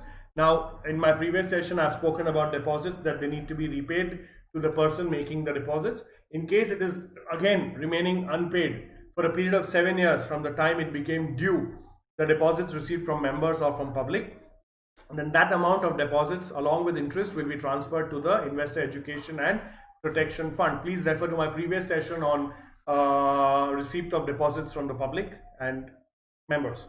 Matured debentures. Now the company issues debentures. Debentures are also securities through which the company raises capital. So let's say the company issued debentures and collected money from the debenture holders.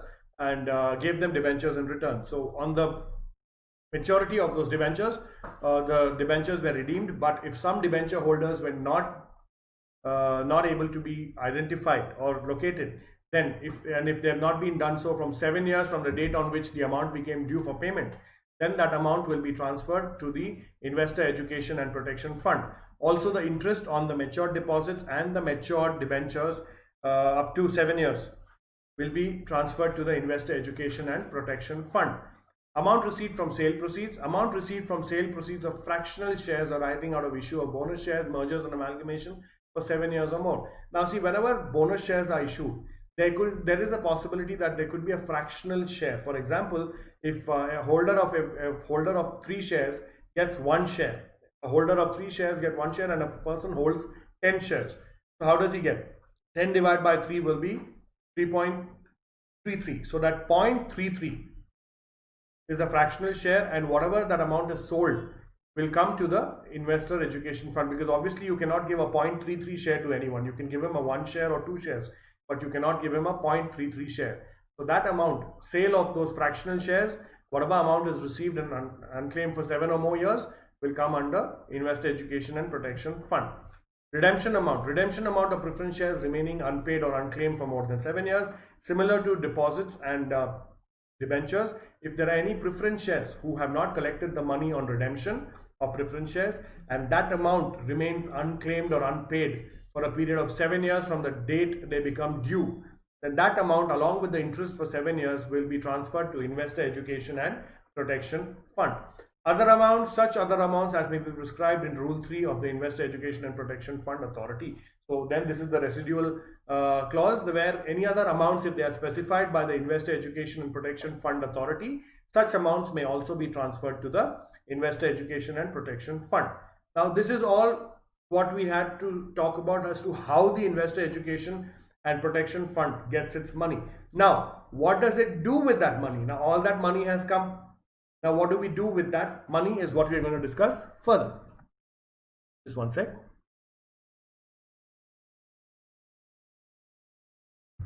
Okay, so let's talk about that. Utilization of the fund.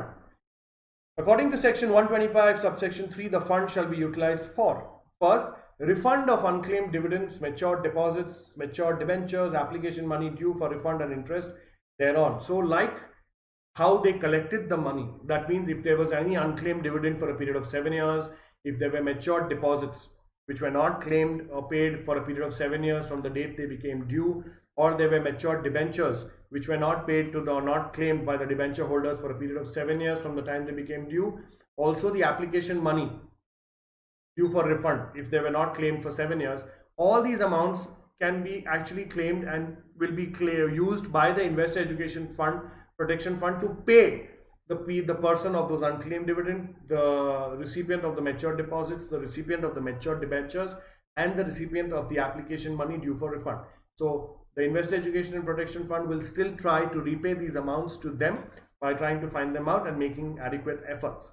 Promotion of investors' education, awareness and protection. Then that money will also be used by the Investor Education and Protection Fund to increase the awareness among the public and investors as to what they should do, what they should not do, what are the things they should read before investments, what are the things they should look for in a company, what are the risks, what are the rewards, and basically about educating investors about the whole investing process. Please take about a minute, go through the slide, and then we proceed.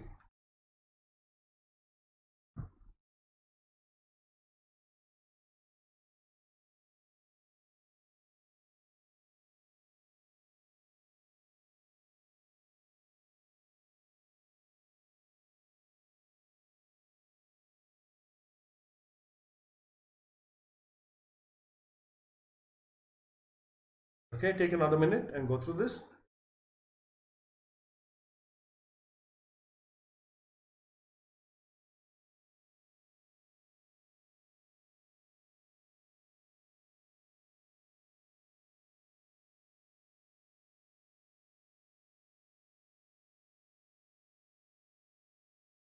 All right, the third one, distribution of any disgorged amount among eligible and identified applicants for shares or debentures, shareholders, debenture holders, or depositors who have suffered loss due to wrong actions by any person in accordance with the orders made by the court which had ordered the disgorgement. So for example, if any person has obtained shares or debentures from any person through personation, okay, or any fraudulent or unfair means, and if those people have incurred any losses or damages, then this amount will be paid by the Investor Education and Protection Fund on the orders made by the court.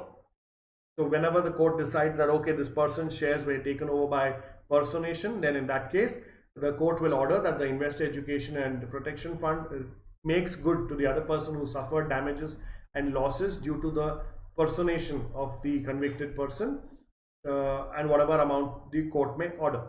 Reimbursement of legal expenses incurred in pursuing class action suits under section 37 and 245 by members, debentures or depositors as may be sanctioned by the tribunal. A lot of times the members and debentures or depositors may have some grievance with the company in case of default is made in repaying any amounts to them, and they might go to the court or tribunal. So whenever the tribunal, you go to a tribunal, obviously there are legal expenses in this regard, and all those legal expenses will also be reimbursed from the Investor Education and Protection Fund based on the sanction or order of the tribunal. Those amounts also can be reimbursed. Any other purpose incidental thereto in accordance with the rules framed under the Investor Education and Protection Fund. So as and when, if the Investor Education and Protection Fund authority, which is in charge of administering the Investor Education and Protection Fund, feels that any other amount needs to be repaid or reimbursed, then they will make orders accordingly and that amount will be paid. Please take a minute, go through the slide.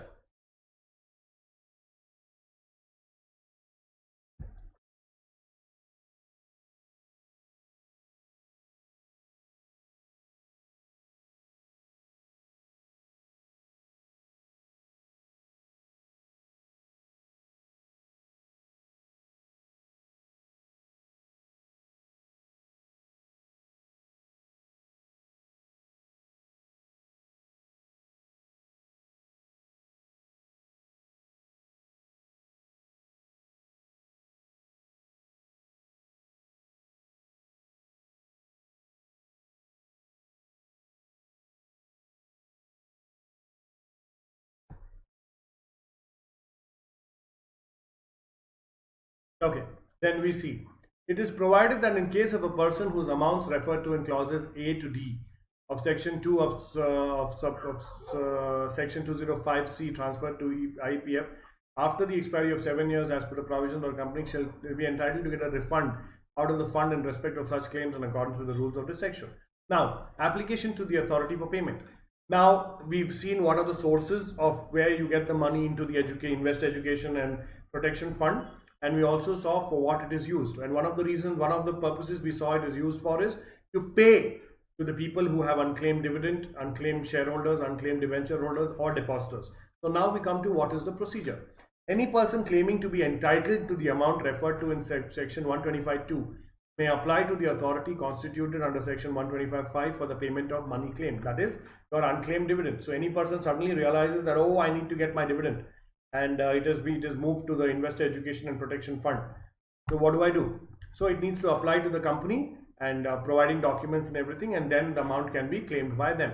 Other provisions governing the Investor Education and Protection Fund. Constitution of the authority for administering of the fund. In terms of notification dated 13/1/2016, the Ministry of Corporate Affairs has notified subsection 5, subsection 6, except with respect to the manner of administering the fund, and subsection 7 of the of section 125 of the Act with effect from 13/1/2016. With this notification, the authority is being constituted for the administration and maintenance of accounts as well as other records of the fund. So the Investor Education and Protection Fund Authority is created by the Companies Act 2013 for the purpose of administration and maintenance of accounts and other records of the fund. Basically, to administer the fund, the Companies Act has created this authority to take care of it and its purpose. The provision of required resources by the central government for administering a firm. The central government may provide to the authority such offices, officers, employees and other resources in accordance with the IPF authority. So according to the Investor Education and Protection Fund Authority, appointment of chairperson and members, holding of meetings and provision of offices and officers rules 2016, the central government may provide various resources to the Investor Education and Protection Fund Authority like offices, employees and other resources in order to conduct and discharge their functions of administering the IEPF very efficiently and smoothly. Authority to work in consultation with CAG. The authority shall administer the fund and maintain separate accounts and other relevant records in relation to the fund in such form as may be prescribed after consultation with the Comptroller and Auditor General of India. So the whole the work of the authority will be supervised by the Comptroller and Auditor General of India, and basically they will maintain the accounts and records of the authority in consultation with the Comptroller and Auditor General of India. Take about a minute and go through the slides and then we proceed.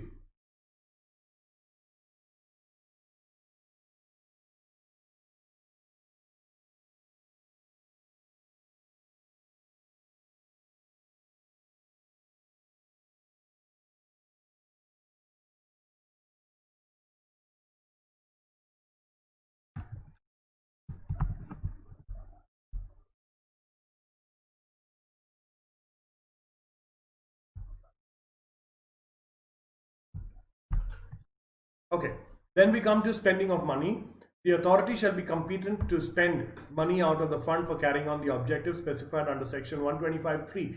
That is, purposes of the fund shall be utilized. So we all saw the purposes for which the IEPF or the money in the IFPF will be used, right? So the authority, that is the IEPF fund, IEPF authority, will be free or competent to withdraw and use that money for the purposes of the fund as specified by the central government. Audit of the fund. The audits of the fund shall be audited by the Comptroller and Auditor General of India at such intervals as may be specified by him. Such audited accounts together with the audit report thereon shall be forwarded annually by the authority to the central government. So like we saw in the previous slide as well, that the accounts of the fund shall be maintained and recorded in such a way in consultation with the Comptroller and Auditor General of India, and also the annual accounts of the fund will be checked and audited by the Comptroller and Auditor General of India at such intervals as may be prescribed, and such accounts, once they are audited, along with the audit report, will be forwarded annually by the authority, that is the IEPF authority, to the central government. So the central government is the overseeing or the department to which the IEPF authority reports to, and the audit report of the Comptroller General along with the accounts are sent to the central government every year. Okay. Yes. Preparation of annual report by the authority. For each financial year, the authority shall prepare in the prescribed form and at prescribed time its annual report, giving full account of its activities during the financial year, and forward a copy thereof to the central government. In turn, the central government may cause the annual report and audit report given by the Comptroller and Auditor General to be laid before each House of Parliament. So then, along with the audit report and the accounts of the Comptroller and Auditor General, there is also an annual report that needs to be prepared by the authority in a particular format and submit that to the central government. So once the central government gets the report, gets the accounts, gets the audited audit report, then it is up to the central government to actually place that audit report, accounts and annual report of the IEPF fund in each house of the Parliament to know, or to let them know as to what has happened. Please take a minute, go through the slide, and then we proceed.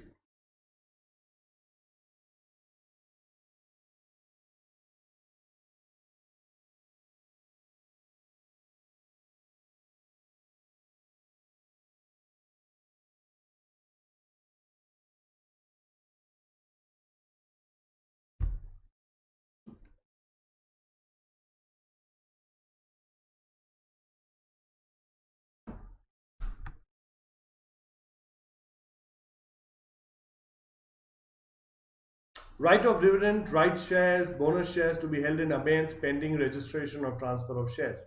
Now, in case any instrument of transfer of shares has been delivered by a shareholder for registration and the transfer of such shares has not been registered by the company, such company shall take the following steps. Now, see, we always spoke about payment of dividend, and earlier in the session today I also spoke about who is eligible to get the dividend. So the dividend is payable to a person whose name is appearing in the register of shareholders as on the date on which the dividend is declared. But there might be certain cases in which there is a transfer or transmission of shares that is happening, and the transferor and the transferee might have submitted to the company documents for transfer of shares from shareholder A to shareholder B, and the removal of shareholders A's name from the register of members and entry of shareholder B's name in the register of members. So in that case, what happens? Let's find out. So in case any instrument for transfer of shares has been delivered by a shareholder for registration and the transfer of such shares has not been registered in the company, such companies shall take the following steps. Then, so let's say the company is about to declare dividend, and before the declaration of dividend, A and B have given the transfer documents to the company, but the company has not yet taken care of the transfer. So the transfer has not happened yet. So in this case, what is the company expected to do?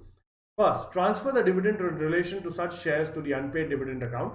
Such action of transferring dividend to unpaid dividend account may not be initiated by the company if it is authorized by the registered holder of such shares in writing to pay dividend to the transferee specified in the instrument of transfer.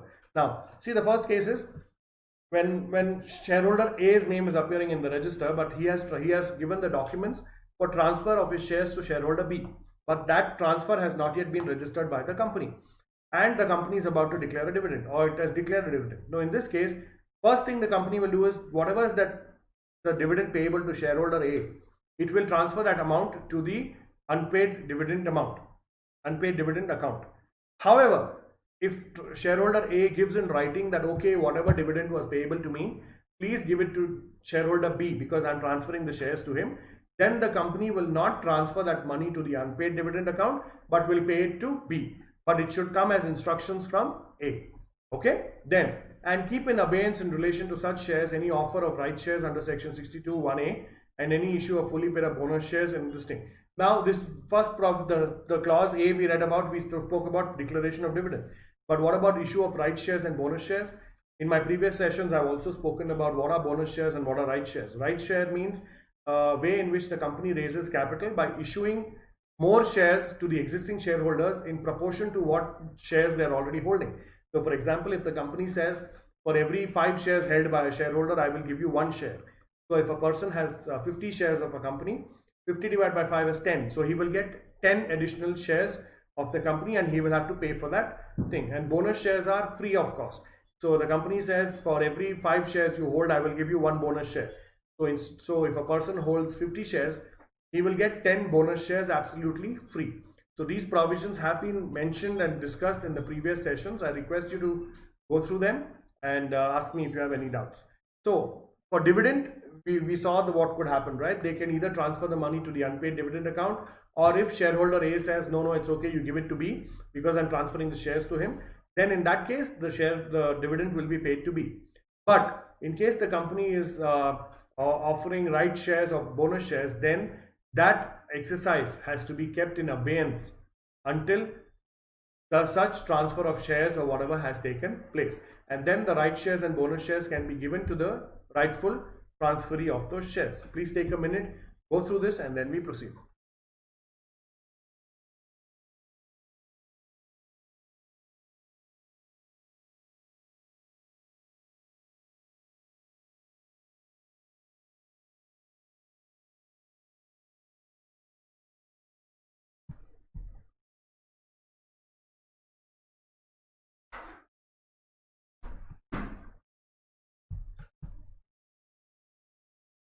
Take about a minute more, go through this, and then we proceed.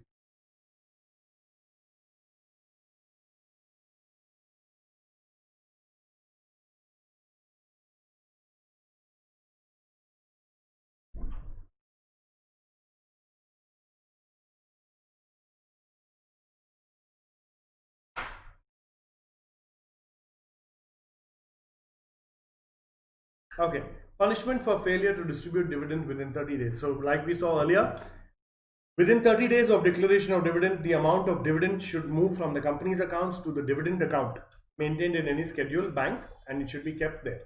The Act contains time limit for distribution of dividends and punishment for failure to distribute dividend on time. Certain exemptions from punishments are also provided. These provisions are stated as under. The time limit for distribution of dividend.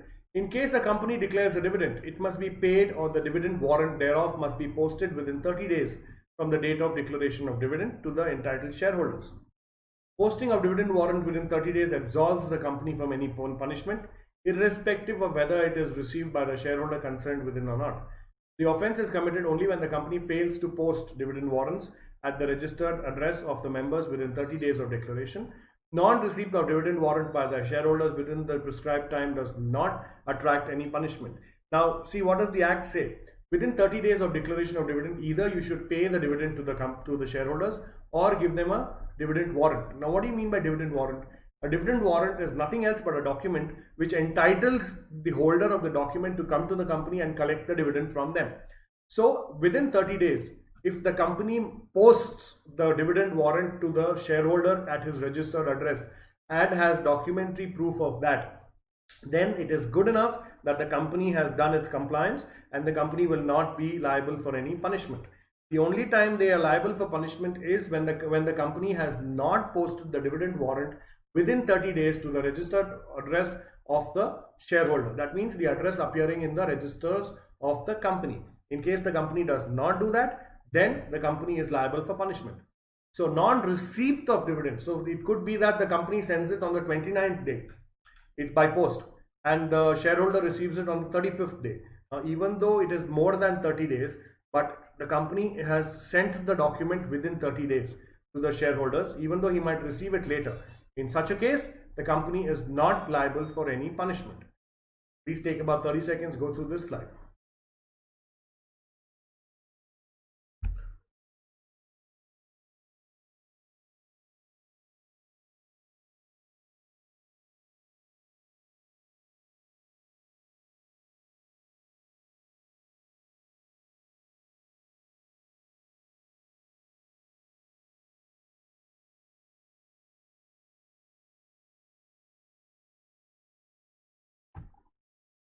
Okay, punishment for failure. In case a company fails to pay declared dividends or fails to post a declared dividend within 30 days of declaration, following punishments shall be applicable. Okay, every director of the company shall be punishable with imprisonment, maximum up to 2 years if he knowingly a party to the default. Further, he also shall be liable to pay minimum fine of ₹1,000 for every day during which such default continues. The company shall be liable to pay simple interest at the rate of 18% per annum during the period of which the default continues. So within 30 days, the company did not pay the dividend and neither did they send the dividend warrant to the shareholders. In this case, every person, director of the company, shall be punishable with imprisonment up to maximum of 2 years if he is knowingly a party to the default. Further, he is also liable to pay a minimum fine of ₹1,000 for every day during which the default continues. So either he pays a fine or his imprisonment, or both, depending on the court that he might be fined. And the company shall be liable to pay a simple interest at the rate of 18% during the period of default. So until the company does not pay the dividend to the shareholder, the company shall pay 18% per annum simple interest to the shareholder. Exemption from punishment. Under the following cases where the company has failed to pay declared dividend within 30 days of declaration, no offense shall be deemed to have committed and therefore no punishment is attracted. So following are the exemptions from punishment. First one, where the dividend could not be paid by reason of operation of law. That means maybe the court of law ordered it not to pay, or there was a delay because of operation of law, or there was a case going on against the company, or anything like that, because of which the dividend was not paid. Where a shareholder has given directions to the company regarding the payment of dividend and those directions cannot be complied with and the same has been communicated to him. So let's say shareholder A said please pay it to shareholder B, and he did not give the address of shareholder B, and because of this the dividend could not be paid to shareholder B, and this fact was communicated to shareholder A that you told me to give the dividend to shareholder B but you did not give me the address, or the address you gave me was wrong. So in that case, I was not able to deliver the dividend. In that case, there is no punishment for the company or the directors. When there is a dispute regarding the right to receive the dividend, let's say shareholder A and shareholder B are fighting with each other as to who is supposed to receive the dividend after the transfer of shares. So as long as that dispute is pending, the company has not been able to pay the dividend, and in such a case, the company is not liable for punishment. Where the dividend has been lawfully adjusted by the company against any sum due to it from the shareholder. Now there might be cases where the shareholder has to pay any amounts to the company. So if the company adjusts the dividend payable to him with the amounts receivable from him, in such case the company is not deemed to be in default and there will be no punishment. Whether for any other reason, the failure to pay the dividend or to post a dividend warrant within the prescribed period of 30 days was not due to default of the company or part of any company. Let's say now during the COVID time, if anything like this happened where there was a lockdown and the post offices were not working and the general government and the society as such was not working, due to this, if the company was not able to pay or send the dividend received, dividend warrant within the period of 30 days, in that case, it will not be deemed to be a company in default or liable for punishment. Please take about a minute, go through this slide, and then we proceed.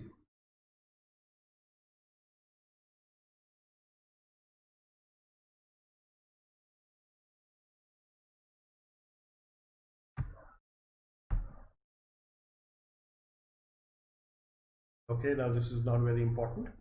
Now, with this, we end today's session on Let's Crack CA Exams, which is a vertical of Unacademy, India's largest online learning platform, which has just started a vertical for chartered accountants and for students of chartered accountancy course of the CA Foundation, Intermediate and Final course to help them or help you prepare for your examinations in a very good way. And for people who have not yet followed my profile on Unacademy, I request you to go to the Unacademy profile, Unacademy app, go to my profile, Prathik Gupta, and click on the follow button to get real-time notifications about my sessions and the timings for the same.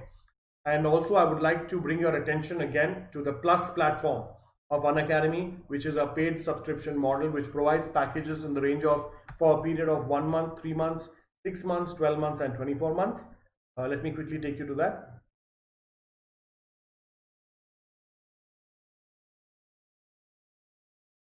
1 month, the 1 month package normally costs rupees 3,500, 3 month package costs 8,750, 6 month package costs rupees 14,000, 12 month package costs rupees 17,500, 24 months package costs rupees 21,000.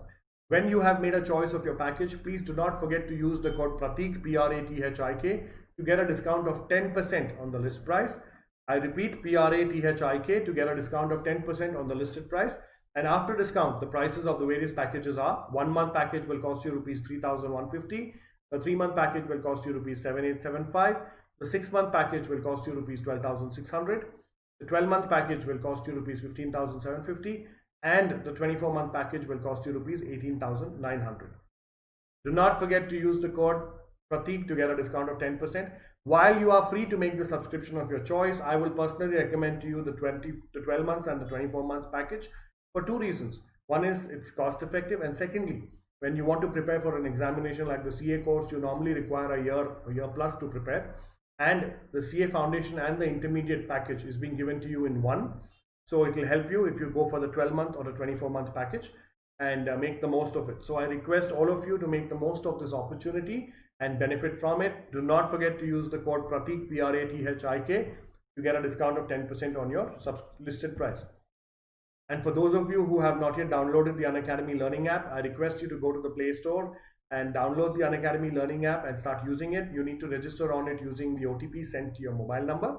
And what does it do? The Unacademy Learning app opens the gateway to the world of courses, resources, and contents offered by Unacademy for the various examinations and various other topics and subjects of your interest and choice, and also brings to you a world-class array of educators who are ready to educate you and help you in your preparation of these examinations. So again, once again, I thank all of them, all of you who are already on the Unacademy Learning app, and I request for your support in future as well. And for the ones who are not yet on the Unacademy Learning app, please download the app from your Play Store and register on it using your mobile number. And once you become a part of the Plus subscription program of Unacademy, what do you get? You get daily live classes where you get to chat with your educator, engage in discussions, ask your doubts and answer polls. Yes, all this while the classes are going on real-time basis. There is no backlog, there is nothing that you need to wait for. You can do it then and there, right when the class is going on. You get to attend live tests and quizzes which help you evaluate your preparation with the regular mock tests and quizzes, and get detailed analysis of your performance to identify your weak areas and strong areas. The weak areas so that you can improve more on them, and strong areas so that you can spend less time on it and compensate that time on your weak areas to turn them into your strong areas. The courses provided by the Plus platform of Unacademy are structured. They are structured in a way that they are in line with your exam syllabus and help you prepare best for it to the maximum extent possible. And it is also ensured to the maximum extent possible that no important topic is left out, so that once you finish the course, you are at least sure that you've completed the syllabus. And lastly and most importantly, it gives you unlimited access. That is, one subscription gives you unlimited access to all the live and recorded courses of Unacademy, the various educators, the world-class expert educators, and all this at the comfort of your house and your device. You could use a desktop, a laptop, or your phone, and you can use it at any time of the day, 24/7. So you get access to it whenever you want. So I hope you make use of this opportunity and become part of the Unacademy platform very soon. And for my sessions, there are a lot of sessions on the Unacademy app as well as the YouTube. Please go through them and listen to all the sessions. Please do give me your feedback, and I also request you to follow my profile on the Unacademy app. Thank you so much, and thanks for being a great audience, and I will see you all soon.